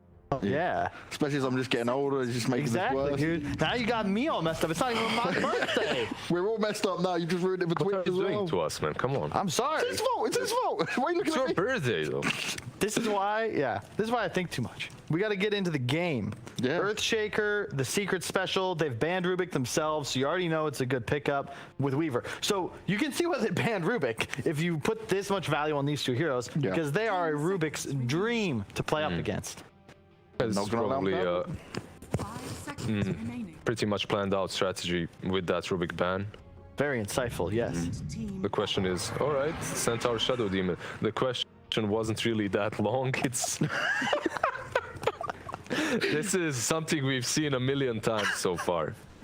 I can't even insult Lizard, he just ignores me. Yeah, but you just Brushes blanked. it off. Like it's easier that way. I've learned. rise to the challenge. I just learned how to deal with him. Don't roll in the mud, man. Just stand aside and let him do his thing. That's it. So what you're saying is Kyle's the pig in the mud and you're the farmer just watching saying, yeah, Sometimes I'm not dealing with sure. this." Sometimes I'm not sure who's Who's which? who's which, but it's fine. Yeah, I mean, the Centaur standard, and I think that from what we saw in their series against Liquid, it's probably the best hero for DM to play in the patch right now. Yeah. He loves his stuns. It gives you a bit of team fight, but it's more reliable than his Sand King, than probably his Underlord would be. But as far as initiators go, I think this is the strongest in the patch, and you can't really pressure it too well as an I love how they just showed resolution behind you for Yeah, a it was second. on the core. After he mentioned Centaur, suddenly Rezo appears. That's the way you That summon reminds him. me, you guys, make sure to vote for your MVP for both core and support. They win money. I've sold myself to Secret sadly on Twitter yesterday. Well, Yeah. Secret, if you want my vote, it is for sale, There you go. along with my dignity. In addition, I think they did research on my predictions that'll be published after the event. I'm not sure how well I did, Oh dear. but it's either I'm wrong or right. It was a pass-fail. Okay, So we'll see how okay. it ends up. And By the way, that first day prediction, do you remember that we made for playoffs? I failed hard. yeah, yeah, you both I'm not you surprised. both came out badly, I guess. Yeah, because of the first day, pretty much Yeah. VP.Prodigy just screwed us over throughout the tournament. And the nip win as well. I guess you probably Yeah. didn't go for that either. I had the top 6 right. I just got VP over Liquid wrong. I Okay. had them as top 3, but I think Prodigy, moving on from this event, I really hope that, I mean, we're in like game 2 of a grand finals. I'm already talking about the future, but Prodigy have really shown me like they belong on the world stage, and I Yeah. hope they stick together and keep developing and just you know, it's cool. I mean, what did it take, right, for CIS to get a second team? Well, I mean, VP had to pick up another squad. had to basically say, And no, it's not we've the got first time that pieces. it's happened. No, Remember VP Polar? Yeah, VP Polar. Another VPP from And the past ironically, as well. that VPP ended up being better, VP, yeah. and then became VP. So they kicked the old team, brought in the Maybe the history farm is team. repeating itself, man. You never know. No, Solo's share is shaking. I'm going to say one thing, though. I'm going to come back to the VPP logo. I'm just going to maybe tweet at them and say, just put the bear in there somewhere. You came up with the idea, Kyle. I'm missing it now. Like, we're in the grand final. We're talking about VP of some form, and it's like, you've got the claws, but just put a little bear And somewhere then around they're made for a Coca-Cola sponsorship. You know, the old bear, iconic commercials. Yes. Boom. Like, bring me on as the biz dev. I mean, let's not actually. Well, Don't never overload mind. yourself. You've already got enough stuff to do. True. Like, busy analyze this draft bank. Stop distracting me. Exactly. Jeez. I'm so sorry. I just don't care. We're trying to take this seriously. I like this Quap pick again, even though most likely it will be the mid this time around with that Dragonite band out. Your Weaver, I would like to see it on the offlane with the Shaker. It's a really good combo. Your 3 and 4 work really well together. I really wouldn't like seeing Weaver versus the Centaur Shadow Demon anyway in the lane.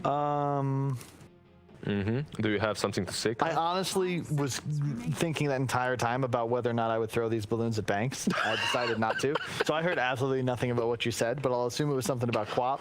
And I like Quap. This is what I'm telling you. Like, just ignore it. Let him just roll alone in the mud. Now I have to think he's going to throw something at me. I'm just sat there the whole time like, Grimstroke is nice because you provide the ult. If you ult the Quap, not able to blink for some time, even through BKB.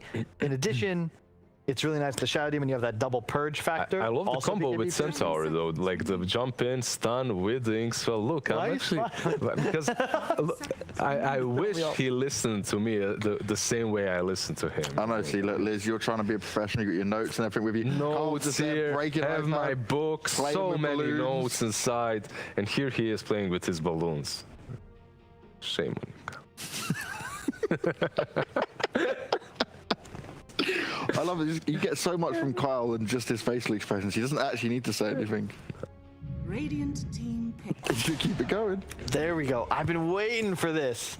This Really? is my hero. Hell yeah. Especially you're against two heroes that have no BKB piercing disable. This is the dream. I love this pick. I think Enigma is the most underrated offlaner right now. You can also just go the same items we saw Zai just go. You don't want HOD, just buy a Necrobook drums. Who's your position 5 here though? That's Could be my Puppy only question. Shaker. Puppy Shaker? Yeah, Puppy's played a lot of Shaker. All right. And it's interesting, and this is again what makes Secret so hard to game plan against. You don't know what the hell they're going to do. And I don't care if it's a Yapsor Shaker, it'll be 4, it'll be played a certain way. If it's a Puppy Shaker, it's more of an activator for his offlane. But he'll play it as a 5. He won't necessarily get a blink as fast as Yap, but it doesn't matter. And there's the FN Kunkka. Really nice as a mid-game team fighter against this Enigma. Good Brings you a lot of catch versus Quap and Weaver, yeah. And no man's secret with that. Sniper definitely did throw a curveball, but now even without the Sniper, we have 4 heroes and not a real position 5 here. And yeah, what he's saying with the Shaker is true, but your safe laner is going to have some problems. You're playing into SD Centaur. With the Shaker position 5, there's not a lot that he can do there. Maybe you can still switch up the lanes. I'm sure they have it planned out, mapped out, but it does look very wonky. On the other hand, VP.Prodigy, they're completely in the meta. The draft, for me at least, looks much better. The only problem is the execution. This is why we don't give you things, Kyle. Take it all. Take the other balloon as well. Just covering Kyle in balloons. Cover him in balloons. Basically his birthday at this point now. Put all the attention on himself, just as he likes it. We're gonna make the sound guy very unhappy, and I feel bad. I'm sure the stream might not be happy either.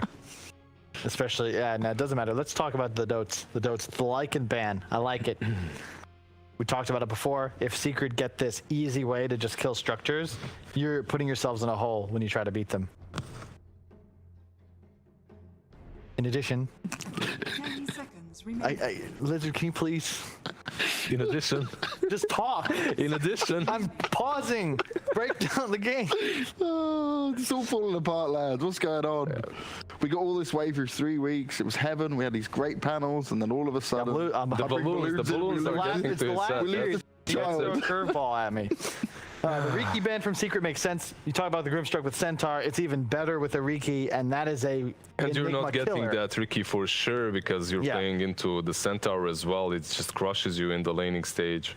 Now, what are they getting for Epi Kids here on the side of VP.Prodigy? So here's the thing. What's their position 1? You have 2 options. You can go for something like a Silencer carry, which I've seen them do before, or you could just pick a high reach carry. Riki would have been perfect, but in theory, you want something that can get on top of the Enigma and take him down. Riki would have been ideal. PA is a possibility.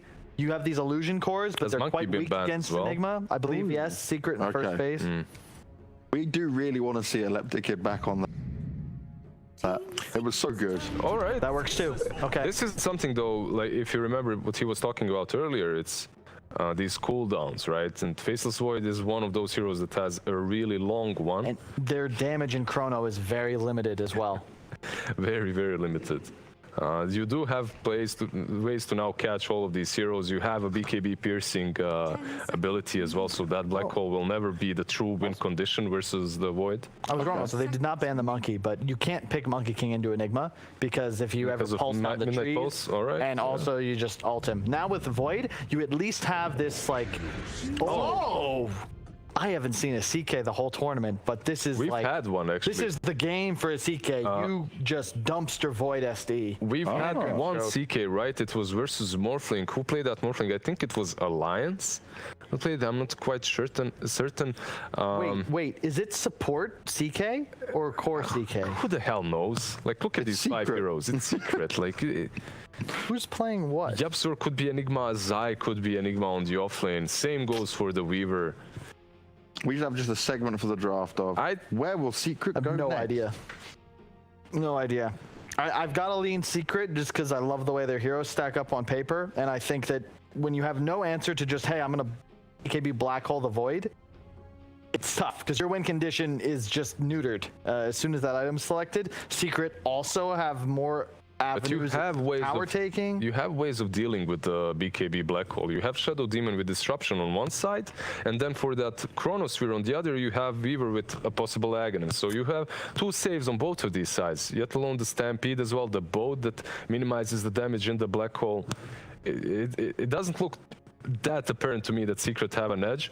Especially because I don't even see where their lanes and how their lanes are going to work out. The CK in this tournament so far has, I believe, 0% win rate.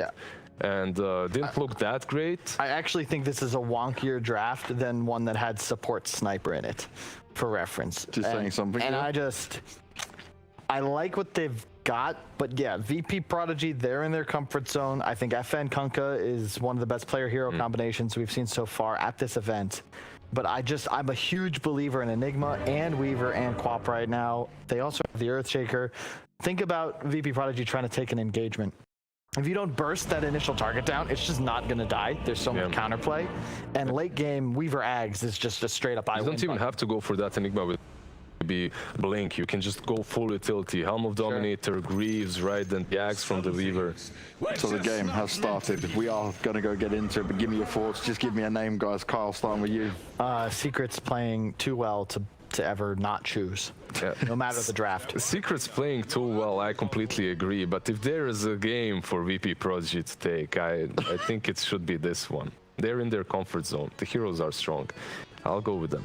Okay, so you're doing exactly the same split again. Let's see if VPP can make the magic happen as we go back to OD Pixel and Fogged. And guys, for you, I guess, do you see a way where VPP can take the edge in this? And can you even make any sense of Secret's lanes here?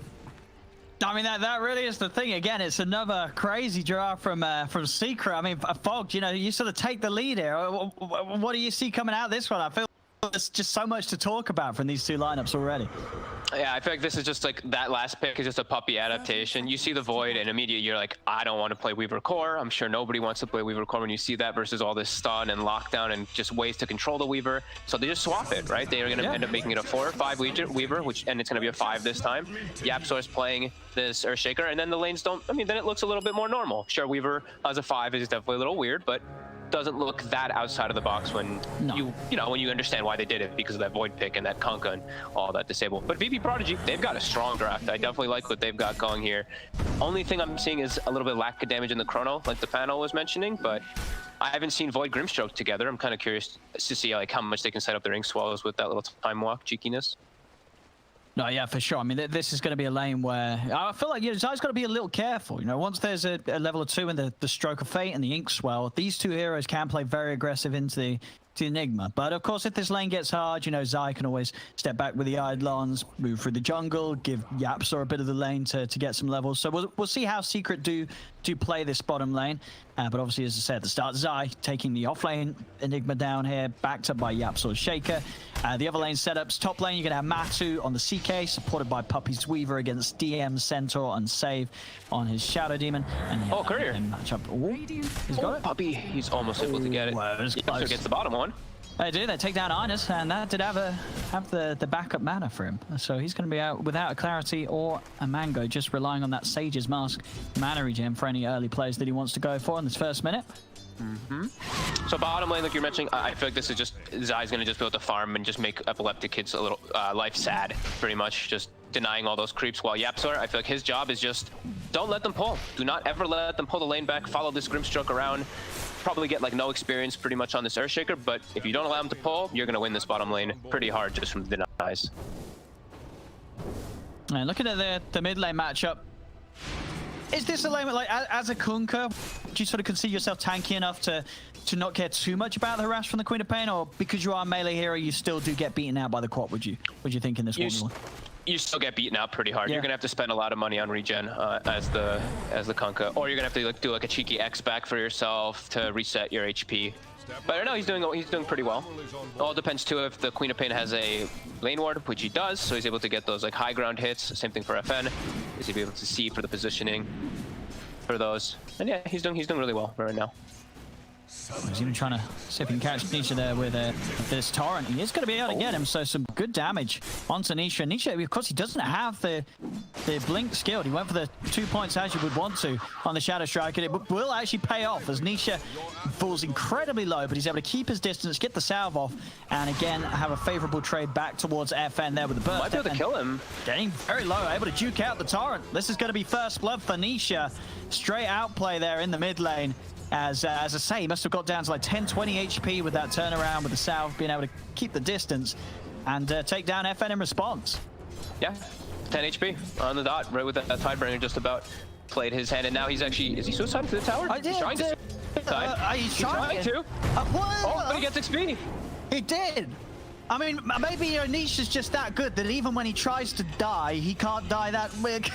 But I don't know, that was obviously not the ideal play there. So tower switched to him, hit him once, and then he looked like he wanted to keep it on, and it just switched off of him. I mean, he de-aggroed off yeah. Yep, very weird.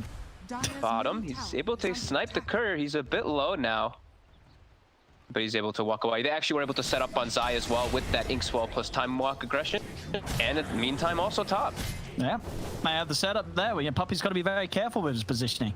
These two heroes, they've got a heavy amount of magical burst to play with in the laning stage. So 3 for 1 for VP.Prodigy after these first few minutes of play. I don't think I've ever seen a player like try to kill himself to a tower and it just like, nope. Struggle to kill himself on mid. That is one of those situations where you get any sort of 3K, 2K player, they'll be able to die to the tower, but Nisha, he struggles. That was really interesting to say. 4 minutes, we have a bottle finished up on Nisha. FN is going to pre-check that top rune to ensure that he doesn't give it up, but it spawns bottom, unfortunate for him. Nisha will be very happy about that, as he should be able to pull pretty far ahead, well, not very far ahead in the lane, but ahead in the lane by a decent amount versus this Kunkka now because of this.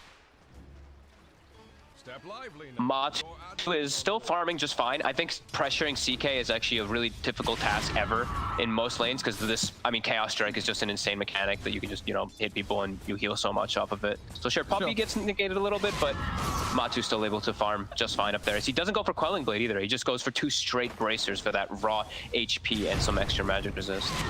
See mid lane, Yapsor's come in, he's been able to block FN off with the Fisher, but it is behind the tower. Nisha tries to step forward, takes a tower hit and a Tidebringer, so some big damage traded back, and now with the TP in from Ina, maybe they can keep FN safe. They'll be able to. His Tan going up is out of regen though, so we'll have to get something else sent out for him, or of course, as you say, can use the X mark to go for a quick refuel back to base. Pretty ideal though, like for that pressure play that Secret does. They know that the regen rune, well, they know that the rune is bottom, well, and is a regen, so they just play super aggressive. Nisha's able to use that regen now at maximum efficiency and send the Kunkka back to base as now bounty runes. Looks like Secret will be able to get the majority of them there. Puppy able to get in and pick up Prodigy's Radiant top room as he's able to keep himself ahead of save. And yeah, this top lane, I mean, let's talk about the CK a bit more, because it is a hero that I think even Kyle said the other day he wasn't a fan of, but watching this, you know, analysis during this panel, he did like it here in this situation. I mean, do you sort of like the CK here, but again, you wouldn't really rate it as a very strong carry in a lot of other drafts? So versus the Void, he always provides you like extra control. That's really nice. He also just, I feel like he just shreds these two supports. That's the one nice thing. There is some control for his illusions, which are a little annoying. That's probably one of the things that I feel like CKs don't like to play against, is like AoE stuns, Centaur, Kunkka, and stuff like that. But it doesn't look, it looks like it could have some success for sure versus Void. FN? Yeah, there was an attempt on him, but he was able to play defensively with the Kunkka's rum, so he had, you know, he's got that extra protection. He's going to actually sort of make sure he's kept back, but it's not going to matter. Sonic Wave from Nisha comes into play. He's hit the 6, and the ult will take FN down. That's, I mean, that was a godly fissure block, really. Kept him there the entire time. He looked pretty healthy, but gets brought down anyway. Bottom now. Wait, is that a Xayah solo kill? Yeah, he's able to take down Ina. Yeah, he's got the Maleficent too, and just runs him down with the Eidolons, and Ina can get out already. He's at a book, and he's almost level 7, and now Epic Kid is probably feeling really awkward down bottom, because he actually can't stay laning versus an Enigma, and there's a rotation already coming from Nisha to try to even put more pressure onto him. Uh-oh. Your Void is going to have a pretty tough place to recover now. Don't really know where he's going to want to go. No, for sure, playing into the Eidolons and the Necrobook. I mean, is this just sort of becoming the off-lane way to play then? Sort of pick a hero that you know you're going to be able to farm in the matchup, get Necrobook as soon as you can, and then sort of, you know, stonks. You know, you're going to be able to farm, you're going to be able to push towers, everything comes online very quickly for you. It is starting to seem like it. Like, Sage's Mask is just such a good item. Same thing with that Book Rush if you're able to get it. Meanwhile, top. They're able to block DM off, and there's very little hope of him getting out of here as the 3 heroes will take him down. This game too, Secret's starting to get the lead a little quicker than they did in game 1 even, as just 7.5 minutes in, we're at a 3K advantage.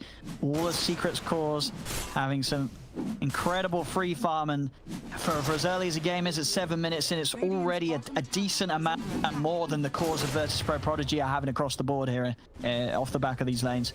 So yeah, they've got to make something happen. I'm really concerned for Epi Kid. I don't know what he's going to do for the next few moments of the game. I feel like he doesn't have a home, because he doesn't have a lane he can go to. He kind of just has to try to find his level 6 somewhere, because bottom's going to get pressured super hard now by this Enigma and a rotation from Puppy. While Matu is now at Freedom. The top lane, I feel like, was the most successful one that VPP had set up, and he's free farmed through it entirely anyway. Yeah, and we've seen what happens when Matu gets space. You know, he's going to be able to start shooting ahead at the top of that net worth. So bottom. VP.Prodigy, they've really got their hands full. They've got to find somewhere to make something happen. Bottom lane, DM's going to get gone, and he pops the Stampede, but the control, it's there from Secret with a Maleficent into the Rift and Bolt from Matu. There's no amount of running that DM can do to save himself over towards mid. Nisha drops the Sonic Wave onto Ina. It's starting to get a little bloody. And it was another regen rune. So Nisha's full mana again. He can continue looking around the map to pressure or look to steal some farm, whichever the choice is. Looks like, okay, they're going to send the Void up top. Probably the only place that he had left to actually go for. Still not the safest place, of course. And in the meanwhile, we see Secret, they're starting to collapse and take over the opposing jungle here. 4K gold advantage already. Xayah's, this Enigma with his Necro Book, what do? You know, you got to put a lot of attention onto him if you want to slow him down, and if you don't have anything being focused on Xayah, he's just going to be farming as quick as both Nisha and Matuma Man. If anything, he's probably going to be farming faster with his Necro Book. You know, this Enigma's going to get out of control. And he's going to do the same. I think Kyle was the one who mentioned he could just do the same exact build as he did in the last game. He could just go for this Greaves build. He could go for this tanky build, and they can just run up and look to team fight around him rather than looking to rely off of a Black Hole, which can get countered for the majority of the early game. You can just play that tanky just walk up and act as that type of initiator, which gives YapzOr a bit more freedom to go for his Blink Dagger. Up top there will manage to make sure they have one of the outposts coming into the 10th minute. But Epikid, he's hit the 6, but definitely still that issue does lie, as you in the panel have mentioned upon. Sure, you've got the Chronosphere, but it's not like you can just go Chronos someone and the rest of his team can guarantee a kill. They don't have that insane instant burst follow-up. Epikid top. Matu is here. He's almost gets the stun on him, actually. He's able to jump away. He's actually got a Midas queued up. Oh, on wow. Ooh. That's an expensive item. Oh, I don't know about that, Fox. I mean, you're the expert here. What do you reckon? I just don't see that item ever anymore. I'd rather see him buy a Necro book, dude. You know, if you want to go for farming and some extra, the Midas Void. I don't know. We'll see. We'll see what he does with it. But I'm not a believer. Honestly, he might be feeling a little bit pressured already. He's like, I'm not getting farm. I'm our kind of like solo carry. I'm not sure. He's probably just a little scared as bottom. DM. We'll have to stampede away. Yeah, Zyvan holding back there. Didn't want to pop the black hole. He doesn't care for DM's life. He's like, you can walk away. I just continue to farm, you know, on top of the Arcanes, Necro book, 800 gold. All the secrets cores still staying ahead. And yeah, we'll see.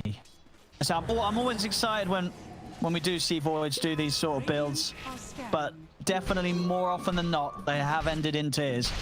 Is that why you're excited to watch him end in tears? To watch end in tears. No, I'm excited to see for the potential that it does work out.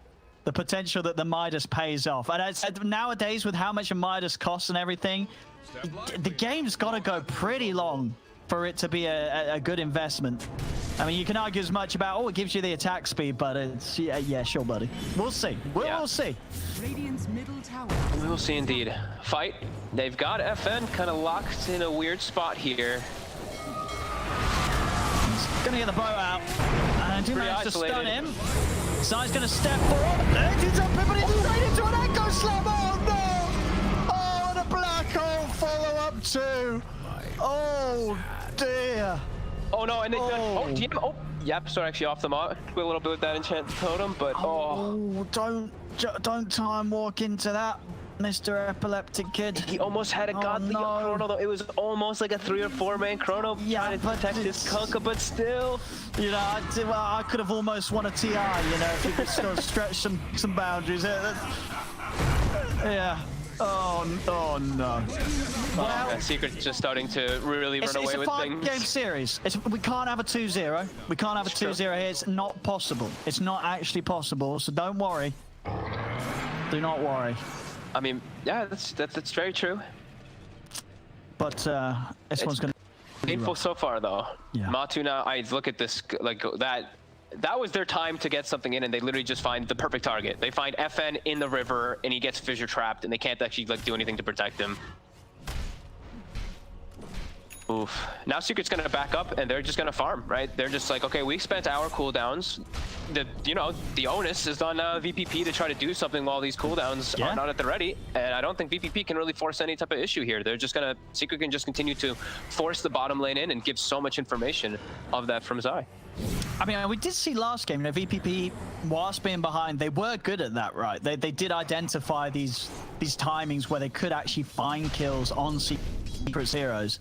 But yeah, this game, it just feels a whole lot harder with the heroes that they're playing with. As Epikid, he's nearly got the Midas. So we're nearly seeing the Midas online. Oh, he's going to be able to step away. The Fisher does grab him. Not really going to be something that they can chase on for. They'll turn over towards Zyna in the mid lane. Did get the Inkswell stun off onto Matumba Man. FN looking for the tie, bring a hit back onto Nisha, but Nisha still got a lot of HP to play with. They'll go with the Demonic Purge onto Matumba Man, but there's very little ways that they can follow that up. Matu's going to be able to walk away. He does not care at all about being Demonic Purge. Epikid stepping in to the ref, the stun. Oh no, oh no. Oh, and he was so close to his Midas. Oh, was he? He was so close. He's sitting on 1660. He must have nearly had the goal for the recipe before that. Well, it's falling apart. I'll be honest. It was probably GG when he queued up the Midas on Void. I think that's become sort of a pseudo way to say this game's over. I don't think you queue that item up if you think you've got a chance. As this one's getting bloody. It's 14-3, 15 minutes in, 9k lead for Secret. Bottom tower is under attack. And they're tipping Zai, because Zai's just, you know, they're all killing people mid, and Zai's like, guys, I'm pushing bottom. Pushing some waves, getting my farm, got my blink dagger at the ready.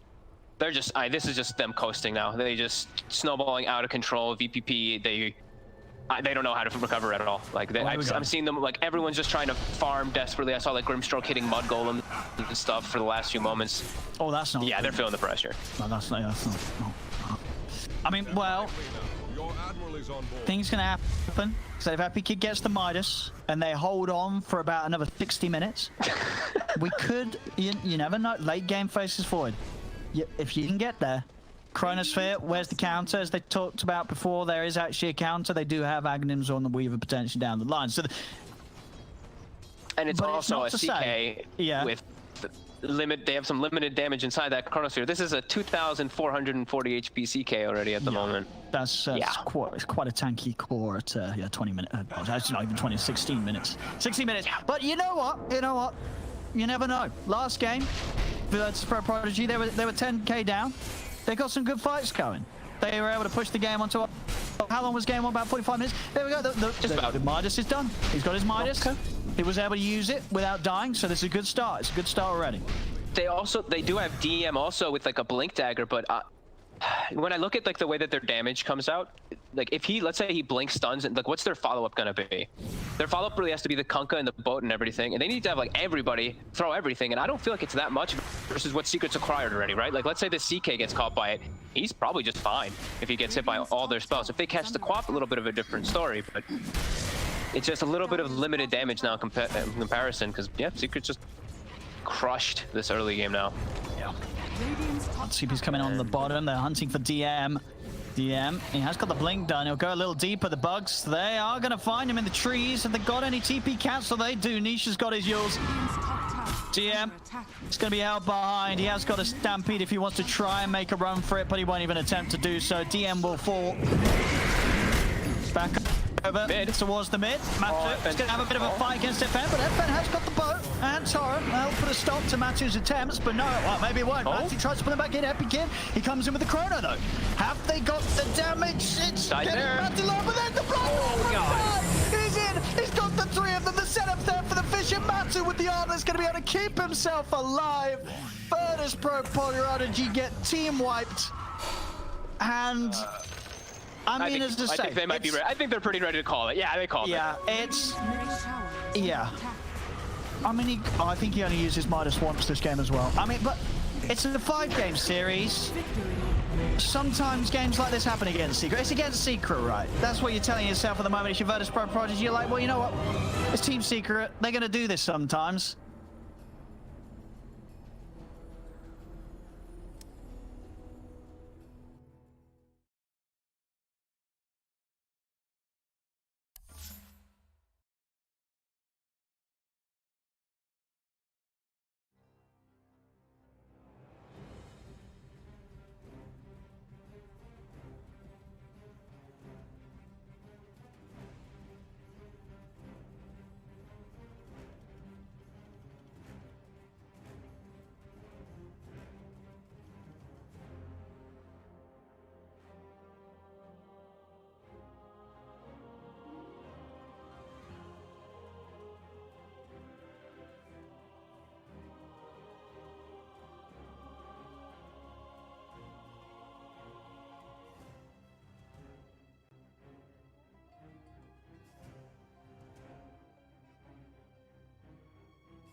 Trying to take advantage of it somehow. They're waiting there on the high ground. They'll immediately burst through the Aphotic Shield. Notail is trying to run. The Smash is after him. Notail's got the backup. Oh, Banner. Mind Control's going to head in. Liquid then diving on forward. GH will be kept safe by the Heavenly Grace. Kuro may have done a little tip by this time, will be surrounded. The four of them take down Kuro, put an end to his reign across the map. As OG responding in their numbers now in that middle lane, they won't let Liquid get away with this any longer. They still, OG has a very strong way to fight, even in the early game. Even if they do have a greedy IO pick, it's what it provides you, especially when you have a Gyro. Gyro is all about that early fights, same thing with Tiny. And even Timbersaw, but Seb right now, we know he doesn't really want to show up except for the tower defenses. And he's also going to be matching that Chen, who's going to be an early mech. It's actually going to be a mech Timbersaw since they have IO.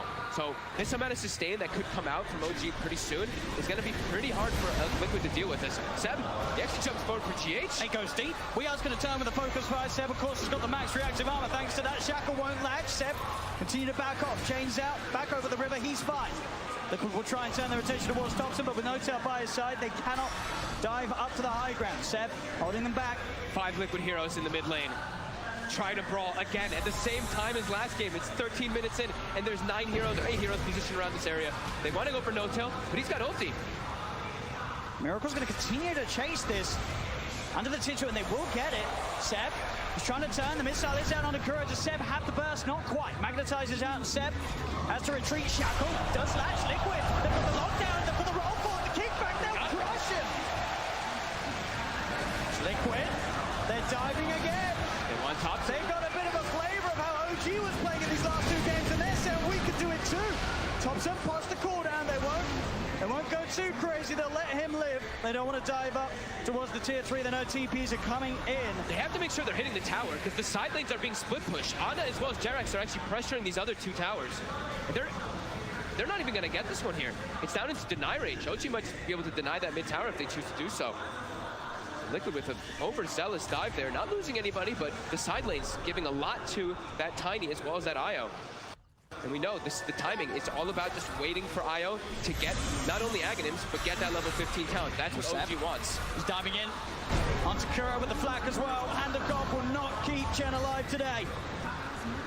GH will not get TP'd out. Jerax actually TP's in and gets the toss up at the exact timing. And OG's actually not done, as they are still hunting for action. Miracle the focus. Thompson's got a DD. A power shot does come out. Lands on Thompson. A bit too aggressive there from Thompson. I'll throw down the call down just to clear the well, the Shackle actually reaches across the trees, but no tail. He's there with a shield. Thompson goes with the TP out. The focus fired it out. The damage is not enough. Right. Thompson saved. A spray on the way out. Thompson will escape. Liquid, it's 9-6 in their favor, but the net worth difference, it's pretty much even. As you say, sure, Liquid, they are bringing the aggression, finding the kills, but space is being given to those important members of OG. Yeah, especially Ana. Halfway to that Aghanims already. Level 11 finished up. He's got the Spirit supplied slow, so he can fight as soon as he has that Aghanims, of course, with the talent, but the big one is that 15, that extra Spirit hero damage that does come out. But yeah, look at this immediately. Seb now positioned up top. He wants to push the top tower as soon as Liquid is positioned in mid. And Jerax already looking to set up down toward the bottom lane.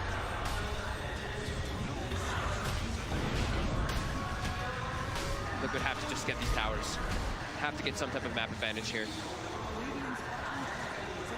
Once Ana has the Aghanims, things are going to start getting very tricky for Liquid when they turn up like this. Yeah. The spirits will be out. Yeah, and they have Bristle. That's a good thing, right? Bristle can be good versus the IO. If you can get on top of him, the goo. You don't have the highest armor traditionally on the IO, but he's versus an actual counter. Timbersaw, very good versus Bristle back at all stages. Are fortified. It's just that farm game, OG. They've got mind control. Looking towards Seb up top, but it's hard really for these heroes without the shackle shot or GH getting a beautiful angle. It's very hard for them to kill Seb. It's very hard for them to kill pretty much anybody if they don't have Weehawk. If they can catch some of the supports and running around by themselves, they can maybe pick them off, but they really need Weehawk for the damage. The rest of them do not really provide that at this point in the game versus what they're against.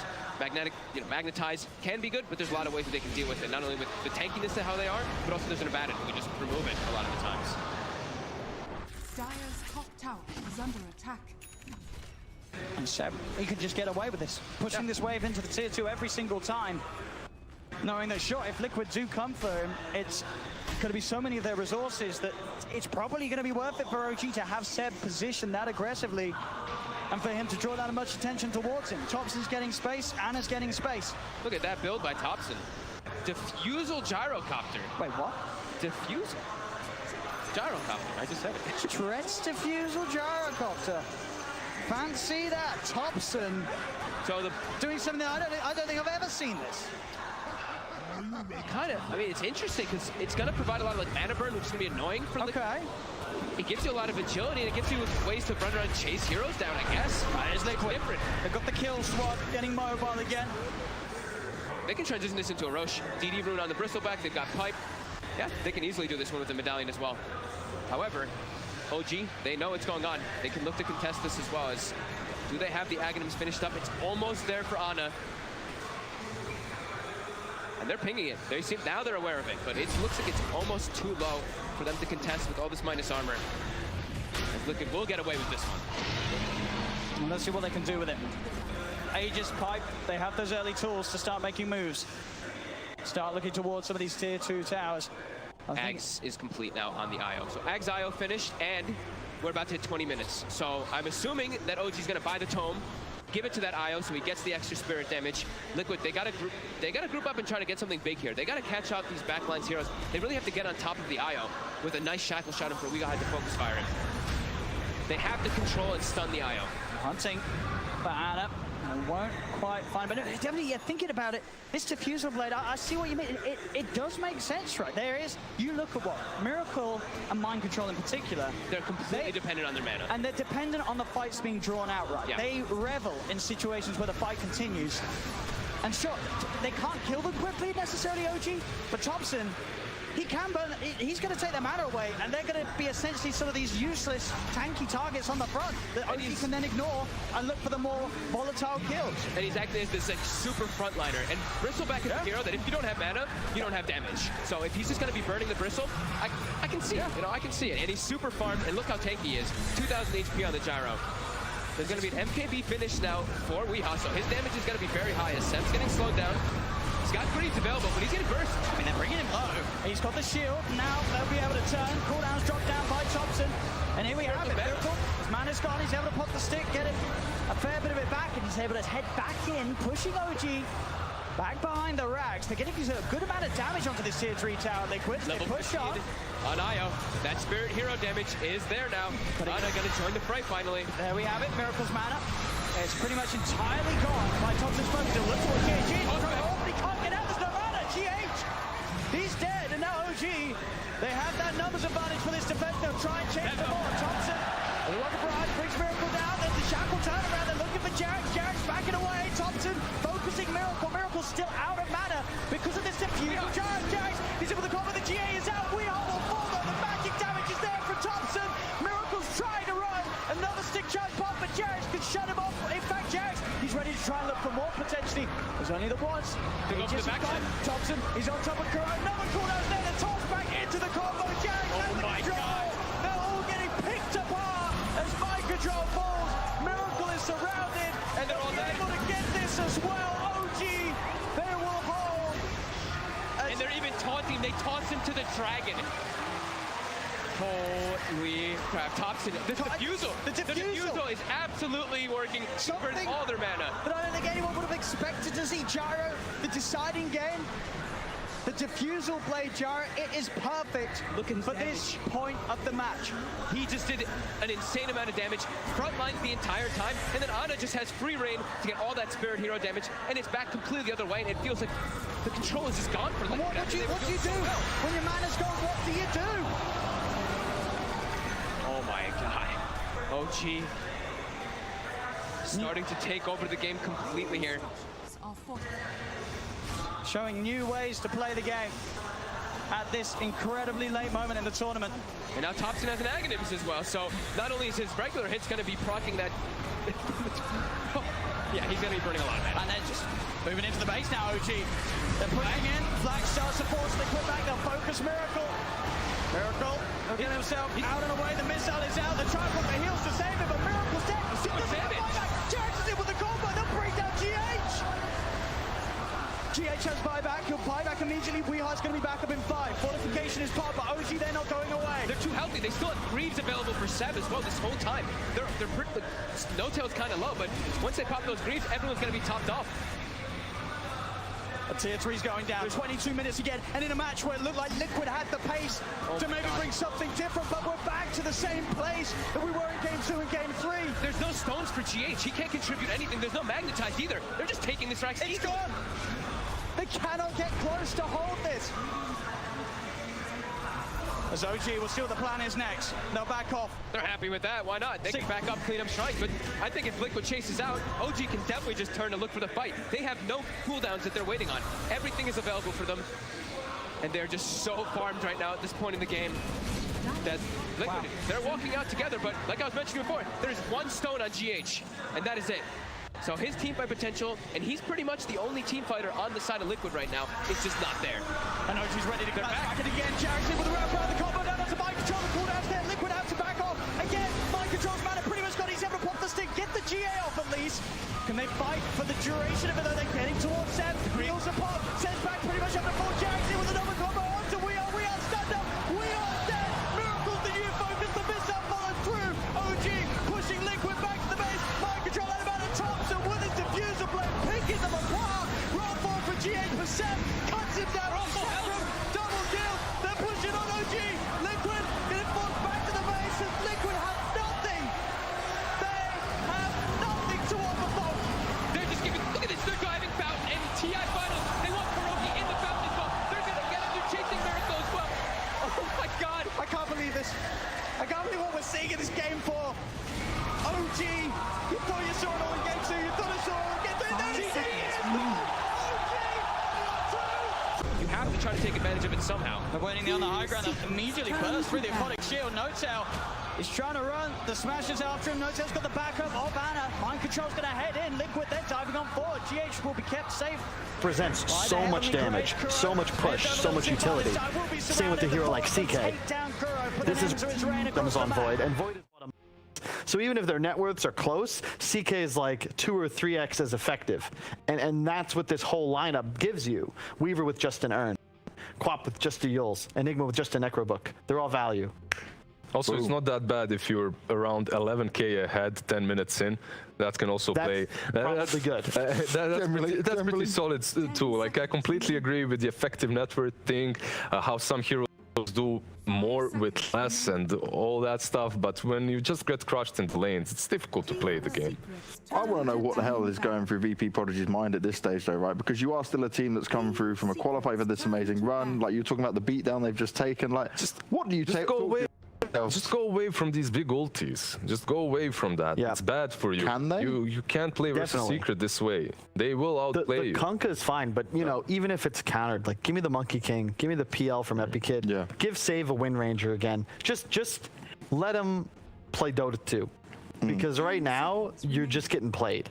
Yeah. And you're not going to beat Secret unless you can at least stand tall in the lanes. But if you're losing all 3 of your lanes, and you're losing towers early, and you're relying on cooldowns, it's just too many heals. I wouldn't be surprised if they went back all the way to the beginning of this league when they were picking Skyrat all the time for save or something similar. These crazy wonky position 4s that can burst down a target instantly. Couple that with something on the offlane that has low cooldown initiation, such as Axe. Skywrath Axe, baby. That's what I'm talking about, though. That's the sort of thing. You just simplify the game, get Epikid a win condition that's relatively uncountered, but at least give yourself the tools to punish Secret if they step out of position. They didn't really have hard save in that game for a 1-2 burst combo. But the problem is you don't see the natural synergy between Kunkka, Void, and Centaur. And it's the same issue we've had with Prodigy's drafts throughout the tournament, where their cores aren't helping each other. They played really well with the Oracle because it benefits the playstyle that they have. But I'd love to see them with some kind of damage amplification, manipulation, because they're missing it in all these lineups. It's just straight up, we'll stun them and out-farm them, outplay them, and win the game. I just really do want to see at least one more game from Epi on that Monkey King. It's just Secret. Allow him to have it now, right? You're so far ahead anyway. You might see it because it wasn't banned out. Shaker picked up instantly by Secret once again. Chen is still in the pool, by the way. Pretty solid for both of these teams. I love Secret Earthshaker. It's still a pretty broken hero. 3 stuns. Not fair. If they don't pick it up themselves, I wouldn't be surprised to see a Shaker Chen coming from Puppy as well. Yep. But that's kind of... Don't you think he'll be a little more creative? You know, he's like a chef with 2 Michelin stars. If you want to earn your 3rd, you got to get a little... You got to add some special... Right, all right. There we go. Skyrat clock. It's not your Skyrat axe, but this is just as good. Yes. And this one problem that I honestly instantly am going to say is Clockwork will be your offlane here. Yes. Position 4 is always played as Skyrat on save, and now you're playing a clock offlane. The hero.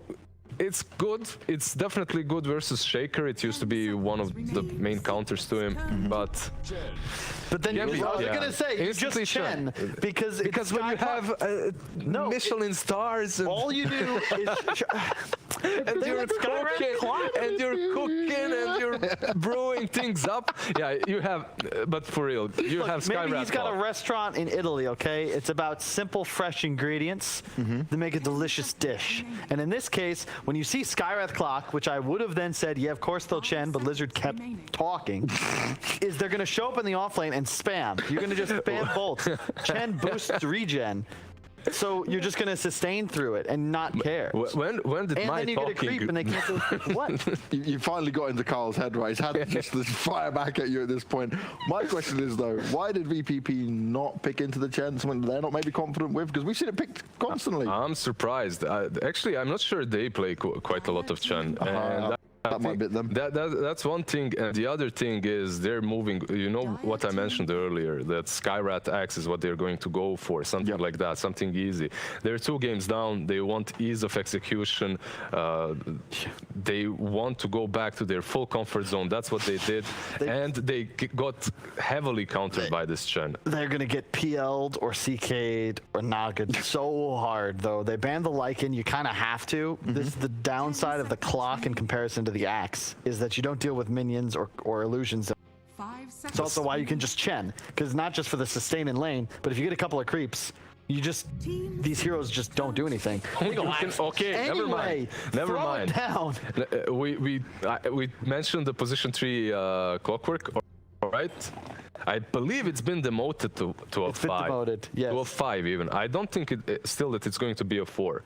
Just because they have save on the Skyrat, they love to play it on that position 4. So we'll see. But I love the fact also that they picked up Axe and they demoted the Clockwork. His value dropped heavily after the Champic. Yeah. Because of that, demoting him definitely does make a lot of sense. It's similar to what people do with Bat nowadays. You just take it early, deny it from your enemy, and if they really deal with it, you just make it your 5. You just swap it around, life goes on. The problem I have is, Bat has this really cool mechanic called Lasso and then Firefly, so you can drag an enemy to over here.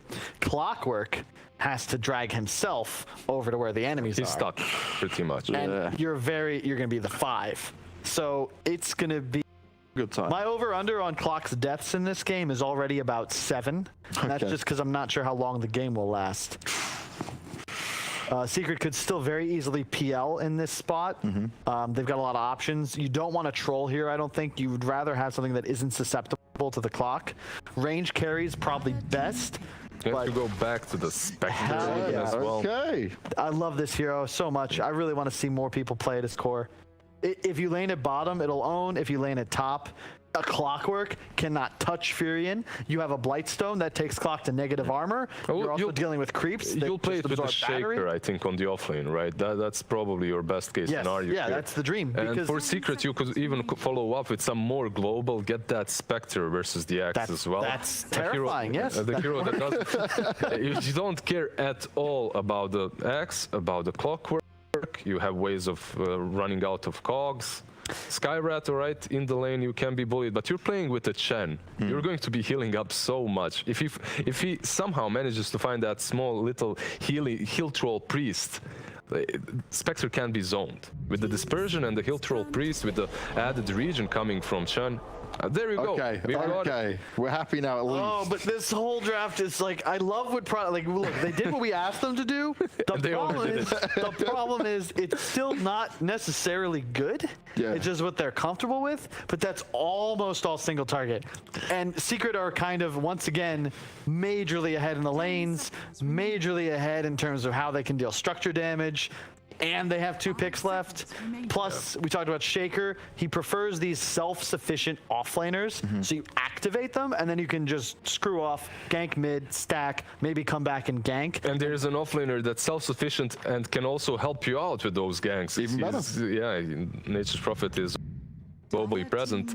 They go with the troll instead. All right. Solid into Monkey. Not a huge fan of it into Clock, but as you said, now it's the 5. And you can assume he's one of the few, like, harder carries that can lane very well against Axe because he can just stay in range. And for him. even if the Axe is creep skipping, right, cutting the waves, he's completely fine when it comes to standing below the tower, last hitting on his own. So in that way as well, he can connect the creeps with the hard camp 2 farm. He's going to be super farmed early on. And I gotta say, I feel like Secret's making a statement with these wins because while they made some unconventional picks, they definitely had planned on them. Figured it out, yeah. And this last draft, you'd expect them maybe to meme around a bit. Up 2-0, pretty decisive victory so far. No, this is their most standard draft yet.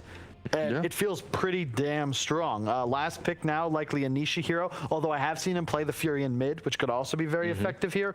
Quap's banned out. I mean, under the right circumstances, even the troll can be mid here. So they're still keeping their flexibility with all their heroes. You could puck perhaps, but it's a little sketch. Kunkka is also a decent pickup here. In fact, I think it might just be their choice because I love, it's something Puppy's utilized going back all the way to like TI2, TI3. You have Furion. You want to have some sort of long disable setup time. Lion, Bane, Kunkka, because it makes it very just easy to coordinate. Hey, we're going to kill this guy mid. Okay, got the X. And then you can follow up after a few minutes. And then the Furion's there, TP comes in, suddenly there's 3 or 4 heroes on top of you, and just a moment ago you were alone against this Kunkka in lane. Does this look like VP.Prodigy might go with the Necro as well here? Or possible. Yeah, they just ban out the Pugna. 5 seconds. Yeah, Secret still pretty solid versus the troll, right? If they go for it. For troll, what you want to be playing around is you drop to low HP, you pop that ulti, you heal back up. Necro kinda doesn't allow you to do that. Even though it can be difficult, if you do manage to get that ulti off, Necro will be pretty much useless. But yeah, their lineup so far looks so well-rounded. They can go in any direction. Some catch from that pack, from the Kunkka is very solid. You can get your uniform after the game if you want, Lizard. Thank you. Some of us still believe in the underdog, Banks. 5 seconds remaining. You never believe. It's just picked it for fun. Lizard is just the anti-you. There is still chance. There is still chance. Yes. It's 1% on the win probability graph, but... Hey, look, just keep in mind, you know, Secret...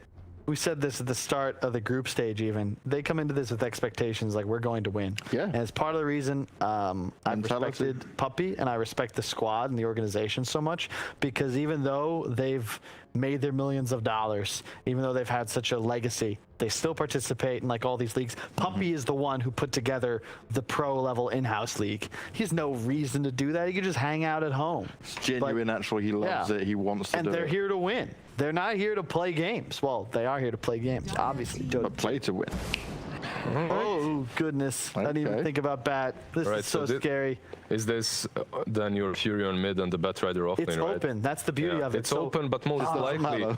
It's open, but what you want here is the Batrider versus the Monkey King lane, and then you'll set up the Furion and the Troll accordingly. Here's the thing, though. It's also a great laner against Axe, and now you need to address the Trolls, the win condition, but also you need to be careful about this Batrider. Yeah, and this is something cool. Secret is sort of exploiting that Prodigy always send FN mid. So whatever hero FN picks, if that's Monkey King, you just put the bat there. If it's not Monkey King, well, we'll put the bat against them top. It's Epi Kids. It's something we mentioned few series before. I think you were on the panel as well. If you don't have the last pick, you can pick a hero such as Batrider or Razor, something that forces the enemy hand. They need to address that hero, and they can't suddenly just think about their win condition, but they need to find a way to address you in the laning stage as well. They're going to double up on their solution. And Batrider, it's similar in a way to how you would set up kills with, say, a Kunkka. You have this catch ability. You're on top of someone. Hey, I can last them if needed. Fury and TP's in, or just cast Salt. Boom, you have the damage necessary to find that kill. And because you have a troll, your late game, your Roche hitter, your building damage is all covered. So you can just play this now as these 4 space makers, battlers, that can find kills, take towers, and make it an easy game for Matumba Man to just chill, hit those creeps, collect that gold. We played poker the other day. He won that too. No something surprise. that's strong mid if the Batrider is there, but it's so easy for Secret to switch up their lanes. I still heavily believe that. All right, they go with the Void Spirit. That sigh says a lot here, Liz. I'm sorry. I'm trying to find the bright spot. I'm trying to. So let's start with Liz. What you think about it, Liz? Try and give us some positives here for VPP. They have ease of execution when it comes to the Clockwork and Skyrat, right? So they should be able to find a couple of kills here and there, even though there's Sprout to get off cogs, position 5 clock, and there's Chen, Hand of God, to heal up those targets. Clutching at straws, that's saying everything here. They are in their comfort zone. That's something that you have to give to them. They have been... VP.Prodigy is currently Batman in Bane's prison without the benefit of plot armor, okay? They are in deep trouble. Deep trouble. They're going to need to absolutely just dumpster this troll and ensure that they're lane against Bat. And I don't know who will lane against Bat, because none of these cores really like to. This is tough. This is real tough. But I believe they can do it. VP.Prodigy have a chance. Secret is gonna take this 100%. I love where you two have gone with this. He beats me because there's like this rule that we have to inverse each other. But there was honestly, never any rule on this. Look, there's no rule, man. Respect to VP.Prodigy for getting this far, playing an excellent couple of games. Exactly. This is their hardest game yet. If they can win it, they'll take the series. Wow. But Secret will probably win this game. You did it set up so nicely, and then just the end bit, just the icing on the top, you know. My God. Well, let's get into this game, guys, because this could be the last game. Thank you very much for all of your thoughts on this. We're going back with OD, Pixel, and Fogged once again, and it's time to see how this madness is going to go with some more Dota action, as my panel are looking very confused. Why are you confused? You were just throwing like confusing faces at each other, like we they confuse us. Yeah. I don't know what's going on. I just want to hear Owen and Fogg talk about this one. So do I. That's what I was trying to go with here. Yeah, go with it. I think production wanted us to kiss, but we're not going to do that. Pardon? You got to pay extra for that. Kiss? Yeah, was that?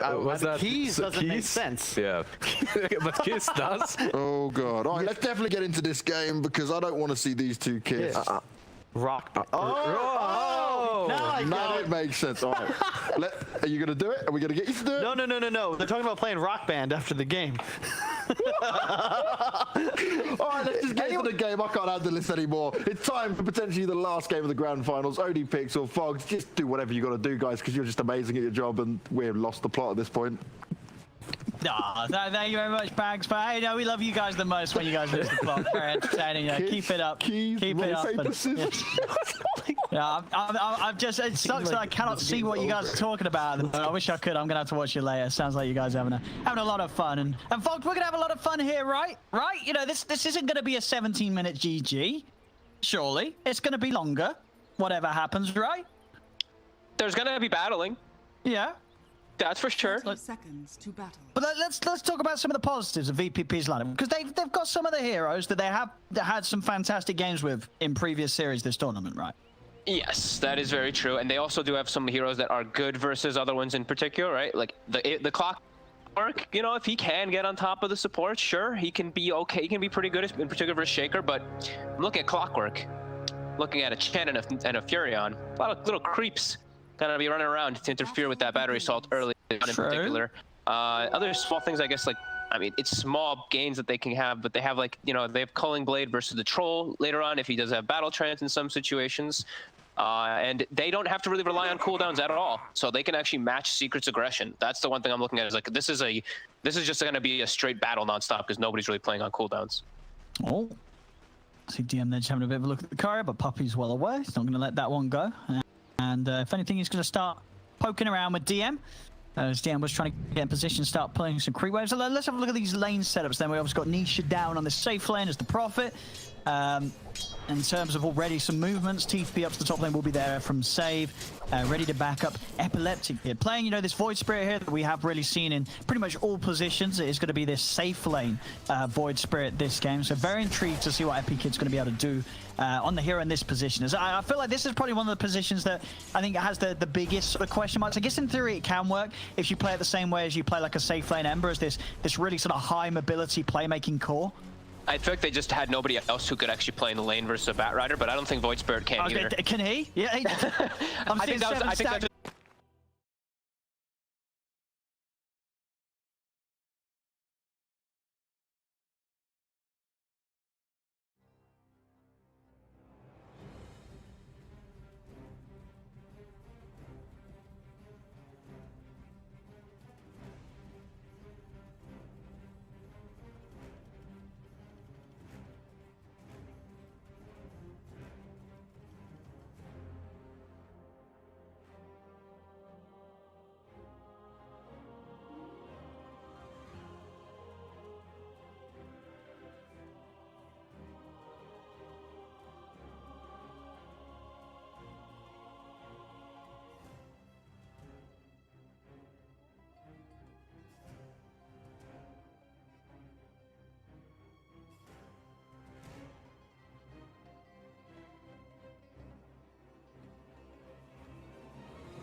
it was just a Matu rotation, but that's something that they could do with Puppey very easily if the Axe ever does try to go for anything like that again.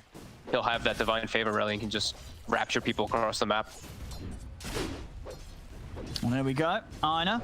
See what I can do here. Oh, no, fuck, I'm not the smartest. Is there a reason why Puppey has the Yoga Bruiser? I was wondering the same. Is that... I mean, you know, it's different, right? You know, you get to set the trend. You know, who needs heroes? Who needs creeps with abilities when you can just walk around and look swag? I mean, he doesn't have any... He has no other creeps to get. I guess that's it. That's pretty much all he could actually get around himself. because I think the ice armor was dead, and he couldn't get that one either. Yeah, I mean, he just got whatever creepy good. Just some little extra damage. Oh, 6 minutes. Last game, we got, remember, 7 minutes in, there was a 3k difference. We're 6 minutes, and there isn't that sort of a difference at all. Down bottom, DM is able to clean up the treants. Probably having a bit of a poke on to Ina. Nisha stepping forward, looking for the body blocks with this treants, and may just be able to do it here if he can get them around the tree line, but already Ina's just hiding deep in the trees. They won't be able to hunt him down. Almost 6 on Nisha too. That's always going to be one of those things you have to watch out for. The global potential, that extra little bit of damage. Every single lane has to just be wary of that ult coming out. And also the lane that you're in now, because you get that bonus damage as well from it. So he will hit that much harder. Zai is going to get gone on here. They've got the point in the Ancient Seal too, pulling him back with the Remnant, but Zai's doing his best to juke it out. It won't matter. They do manage to catch him. Epileptic Kid and Save with the skills to take Zai out of this lane for a second time now, where Zai has been killed off up here. Yeah, they've actually recovered pretty nicely. They've identified that Yapzor is rotating away from the lane a lot, so they can actually punch back and hit Zai, because they have good levels up there. The Skywrath's only almost level 4, Voice Spear approaching level 7. Definitely have the potential to counteract him a bit as DM. They're going to try for this. Yeah, it tries to TP out. They've got the fish yet. And DM, they'll make them work for it a little bit. And there's only so much you can do down here against the 3 of them. So both off laners falling. We're seeing both teams prioritize and making sure that neither DM or Zai does get as free of a game as, you know, as we said, both of these heroes could potentially have in these scenarios. Oof, that mid, that was a bit of a troublesome scenario there for VP. FN actually realized he can't lane mid safely because of Yapzor's rotations. Matu just can set up for kills for him nonstop. He's just jungling now, and his tower is at 500 HP because of it. No, that's not something you see every day when it's a troll mid, right? You know, sure, this hero is going to have, in terms of the tower damage, like, sure, this hero can win matchups, but getting that much damage done to a tower this early on, you know something's gone terribly wrong for the Dire side here in the mid. Yeah. Looks like now they're...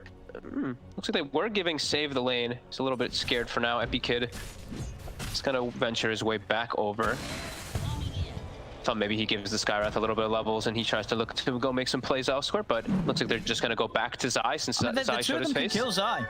Yep. The Ancient Seal, it's an insane amount of magical burst from these two. And they're able to get these quick kills. So again, you know, this is a lot of money going towards Epi Kid.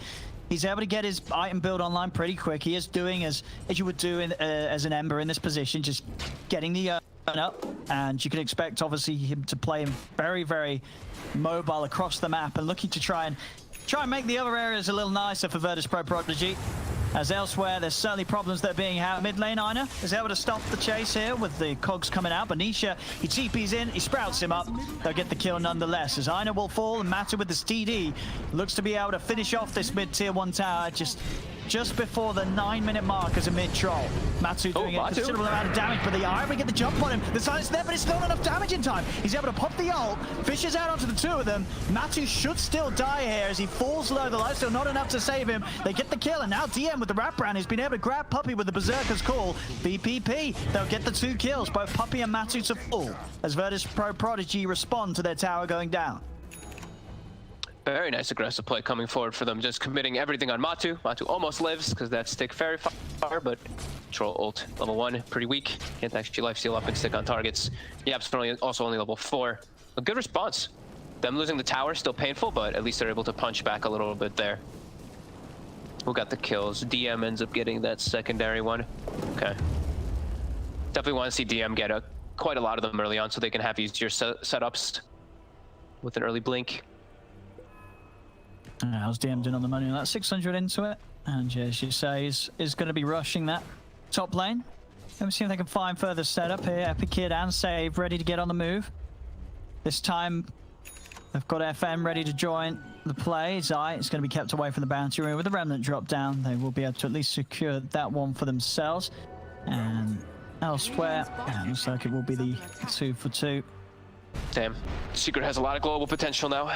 Zai now has Boots of Travel finished, so they have the Furion, or Nature's Prophet, they have the Boots of Travel, and they have the Chen who can rapture people around. Now they're starting to get themselves going, looking for another play. Haste Rune as well in the Bats bottle. The best rune. He's ready to go. Straight in onto DM. There's the lasso to start things off, dragging him back. Nature's Wrath connects. Yapsol's got the extra lockdown. And the last hit. Of course. Dire are scanning. He wouldn't have it any other way, yeah. Radiant's He needs that money for his blink. under attack. As he himself, 800 towards it. Sure Top does. lane. We see they are looking for an aggressive play. Level 6 on the Skywrath too. They could definitely set up for a kill on Tanisha here. Yep, they can get in and burst him. As long as they're able to pull him back with the Remnant into the Mystic Flare, they have him. The control's there now. Secret will try with the turnaround. TP's coming from Zion Matu. They'll take save for the trade, but a trade that VP.Prodigy will be happy with. Epileptic Kid's game continuing to look good. He stays up top. He's going for that Yules, of course, next, so we'll have that defensive mechanism and also a way to mess with some of these heroes like the Troll in the fight. So, you know, all things said and done, this is one of the better starts. Well, I think it is the best start we've seen from them in this series, right? This is, you know, sure, they're still 1k down, but they've got things going for themselves. And as the panel said, with this lineup, they are in their comfort zone. VP.Prodigy have a lot of experience playing on a lot of these heroes. This is a lineup that they do know how to close up further objectives with.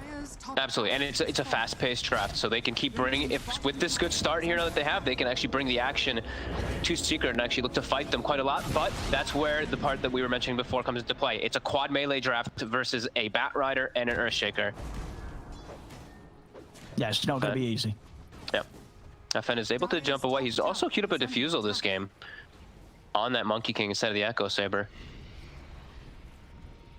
Ooh, mid lane. Shoot and a miss there from Ina.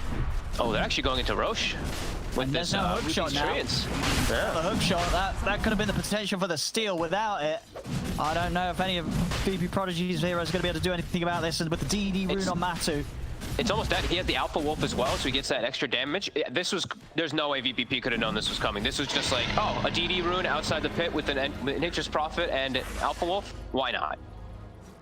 Perfect movement by Secret. Good read. VPP unable to respond. They do get a good amount pushed out bottom. DM also farm jungle. He's getting very close to the blink. Dire's top tower is under attack. I mean, they're taking tier 2s here. Fortification will come out. Ina's moving over. 10 seconds to a hook shot. They've got to slow down Secret somehow. Epi Kid. Let's cut that wave. He's being spotted. He's getting surrounded by a lot of Secret members here. He's got backup. Save is there with the silence. But the Fissure from Yapsol couldn't be any better. Hits onto the two of them. TP comes in from Nisha. He's able to trap Epileptic Kid for now. And Epi Kid, all his spells on cooldown. He's got no further escape. As both him and Save Court, as well as Saves Courier, as a bit of a bonus for Secret on top. Matu running in. He's actually going to find FN. FN trying to hit away, but the damage is already done. FN, he's trying to run. Matu's able to stay on the target. The root's there. FN, he needs backup and he needs it now. TP's coming in from Ina. Ina does have a hook shot, but he's not using it. They've lost FN. Ina will himself live. I mean, he's not going to want to go in now. I was a little surprised. I felt with maybe a hook shot on a Cogs, he could have had an attempt at saving FN, but all in all, certainly feels like it's falling apart a bit. I mean, FN, for a start, dying in that position, he just saw what happened to save an Epi Kid. I guess he just didn't expect Matu to come zooming into their half of the map like that as he walked nonchalantly up the stairs. But Matu was there, and he was waiting, and it's another hero dead on VPP. It's now 4K lead for Secret. Such a fast way for things to accelerate. Just a little bit too aggressive by Epi Kid and gets punished heavily. Yeah, they do get the call on him. So getting something, but they need these big kills. They're slipping behind yet again. That was so costly for them. Yeah. Now they're gonna look to make an aggressive play. Matu has an Aegis though, so see if they can maybe right by look to set up on him twice, but TPs will come in if they go on him. Is the blink ready on? Yeah, it is. Yeah, it's risky right now. Yeah, Matu knows, as long as he sticks by his tower, they're not going to make a play on him. Far too risky to go diving there. It's getting, like, they still have ways to be able to fight. The thing I'm concerned about from VPP is, like, ever hitting another tower, right? Actually killing a building. They don't have good objective taking. They actually have to win a fight in order to be able to progress into taking any buildings with their draft. Like, nobody really hits those towers.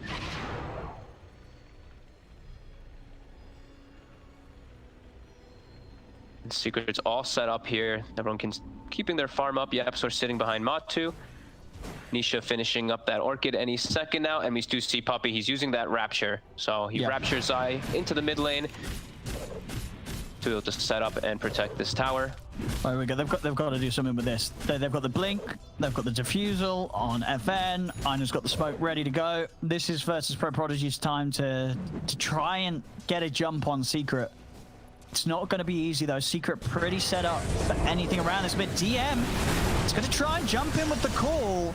Doesn't actually get them with the call. And now Zai just walks up, lassos FN. DM's going to try and run, but he's slowed by the axes. I mean, they killed Puppey, but they're losing 3 heroes for it. It's definitely not worth. And you see a team make those sort of aggressive plays by these towers. You know that things are starting to break down internally for them. This is looking rough yet again. Epi Kid, for VP.Prodigy top. Middle tower is under attack. They will get Nisha. So it's something, but again, every single time though, these trades just never feel great for Prodigy. No. It looked lose more heroes. Honestly, that was Poppy baiting them. He put himself there and left his creeps like right next to him because he was like, go on me, please, I want you to. He wanted them to do that, and it was perfect for them. He doesn't even use the Hand of God. I think he could have Hand of God and lived when he backed up, but I think he thought he was fine for a second. But yeah, Puppey just stood there with confidence. I think DM's call was a little bit off, but it was still such an over-aggressive play from VPP because I feel like they feel like they're forced to do this because they have to just take these fights in order to progress into any type of objective taking. Yeah. But Secret's prepared. They know. And now I believe that's a full mech as well now for Puppey, who barely died in that last situation. Whoa. Fisher in, but they do get the jump. They managed to get the call onto Matuma Man. Matuma Man getting pulled forward. He's able to turn on towards Ina. Does still have the Aegis, you got to remember. So he's got that second life ready to go. And yet they've not been able to bring him down the once. Matu's going to be able to keep that Aegis intact. Jump up to the high ground. Epi Kid with the Yaws control, but the Nature's Wrath comes crashing through. Fisher's down to the 2 of them. Matu steps forward with the ultimate FN. Gets the miserable, tries to get the Wukong's command out, but the Echo Slam is down. The Wukong's command was successfully cast though, so Zai does die in it. They also lose another, but Matu, he's just cleaning up. He's too big right now. He's got a full S and Y.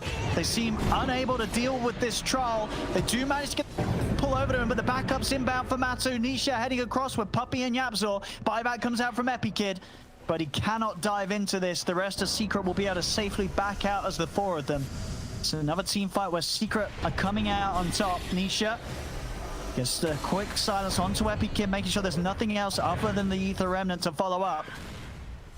Also being rooted down there, Puppey playing with him. Chainstones come through. Ina still trying to force something. Does manage to close the onto Nisha. Nisha, he is Ancient Sealed. He's also trapped in the cogs. They managed to get the profit. Can they get more from this? They're trying to move forward, but Matsu, he's ready to turn. They know with the buyback of Nisha, they can take this fight. FN goes for the TP out, but Yapso's able to jump in, cancel the TP with the Aftershock. They pull back the 4 of Void Spray. It's a dieback on Epileptic Kid and on Save for that matter. Yeah, he just bots in on the creeps right behind their enemy lines and then able to find that Void Spirit. Oh man, VP.Prodigy, I mean, they were trying to just straight up fight back, but we're really seeing that the 4 melee coming into play, right? Like you see them they just trickle into Secret one by one with all these melees, and Secret they just have amazing heroes versus these 4 melee, like a Fissure, even with the Troll with the axes coming into play, and a Bat Rider. Oh, man. The fights are chaos. And they're up to the high ground, pre-20 minutes. Secret having a bit of a poke. Fortification will be there. Zai. And he's going to run down Ina. Give him an old bit of the old Invis Rune and Firefly. He'll drop a sentry so he can see his killer before he falls. He really wanted to kill him invisible. Oh. He had Sticky that whole time. And he tries. He hits the sensor. He says, please take my life. But the sensor won't. Secret get the kill. Dire are scanning. My god. And somehow Puppey also just always being so farmed as a Chen. You know, he's just got Dominator mech and all his creeps following him around. This could be one of the last few fights. Let's see how they can set up. Right now, Nisha's not over here, but he's got the teleport. Yeah, I mean, yeah, the fact Puppey, as you say, he's got more farm than DM's Axe. And, you know, we said DM's Axe, it could have potentially been the hero that had a good game with the way it was starting with the creep cutting. But his game, along with the rest of his teams, has been heavily hit here by Secret. Secret ready. They have Echo Slam ready again. And Yaptor, I believe, also just hits level 12. Top, they get the call, they get the kill. Able to jump on Matu from the trees. GM's able to find that setup. Matu was not prepared. See if they can turn this into anything more versus Pro-Prodigy as they step down the mid, but Zai, not afraid to make the moves, jumps in, pulls back Epi Kid into the army at the mall. On the side, DM being controlled by Yap, so dropping the Echo Slam just to make sure that DM cannot find a route of initiation as they'll kill off DM. And with that, the rest of Virtus Pro-Prodigy have to run. Nisha, seeing if he can get a Sprout off, but he can't quite close the gap. They will get everyone else out of the area. Secret just parks themselves at that tower because they're like, okay, you killed Matumba, man, but look at your lanes. Top lanes pushing in, mid lanes pushing, or bottom lanes pushing in. I mean, it's a great kill for VPP to get, but Secret, they know that there's nothing for VPP to gain after that one if they just sit themselves on that high ground because they're just that much stronger still at this point. Even without Matumba, man, it's too scary for VPP to progress into that high ground versus all this Chen army and versus an Earthshaker. And the farm, it's just not there for Virtus Pro-Prodigy's cause. We saw obviously with the buyback from Epi Kid, his game was totally slowed down. He was having a good start before that, you know, got great timing on the Yules and the Earner Shadows. But this Desolator, it feels like he's had it queued up for an age right now. He's not been getting any closer to it. Chance to. As you say, you know, the only real way of getting back into this is fighting. But the fights, they're not going great. No, you can't win the fights cleanly.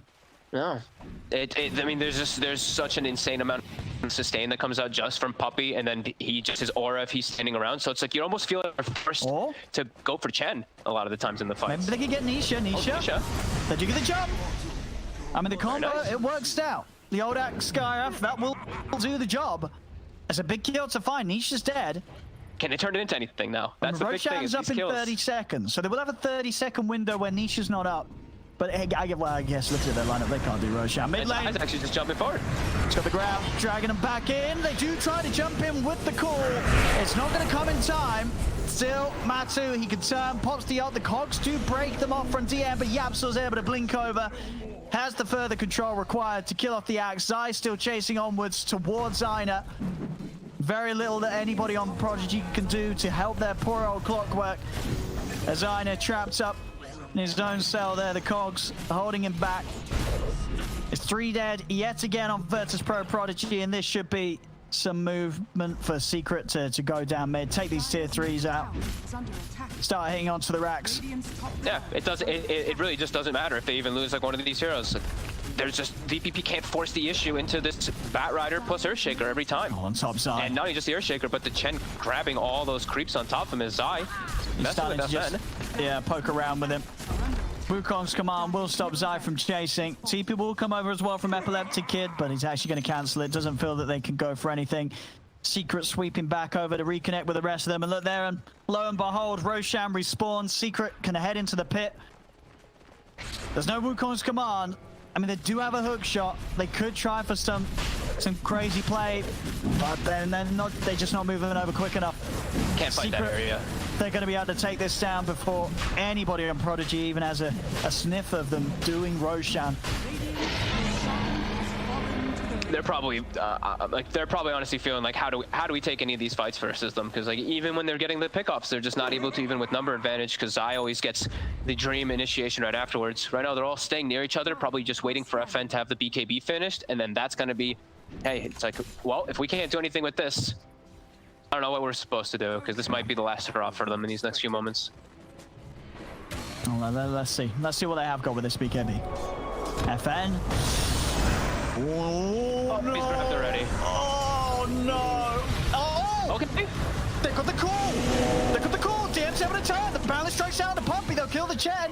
But DM will die. And now FN with the remainder of his BKB is going to have to try and run away. As Zai's hot on the chase.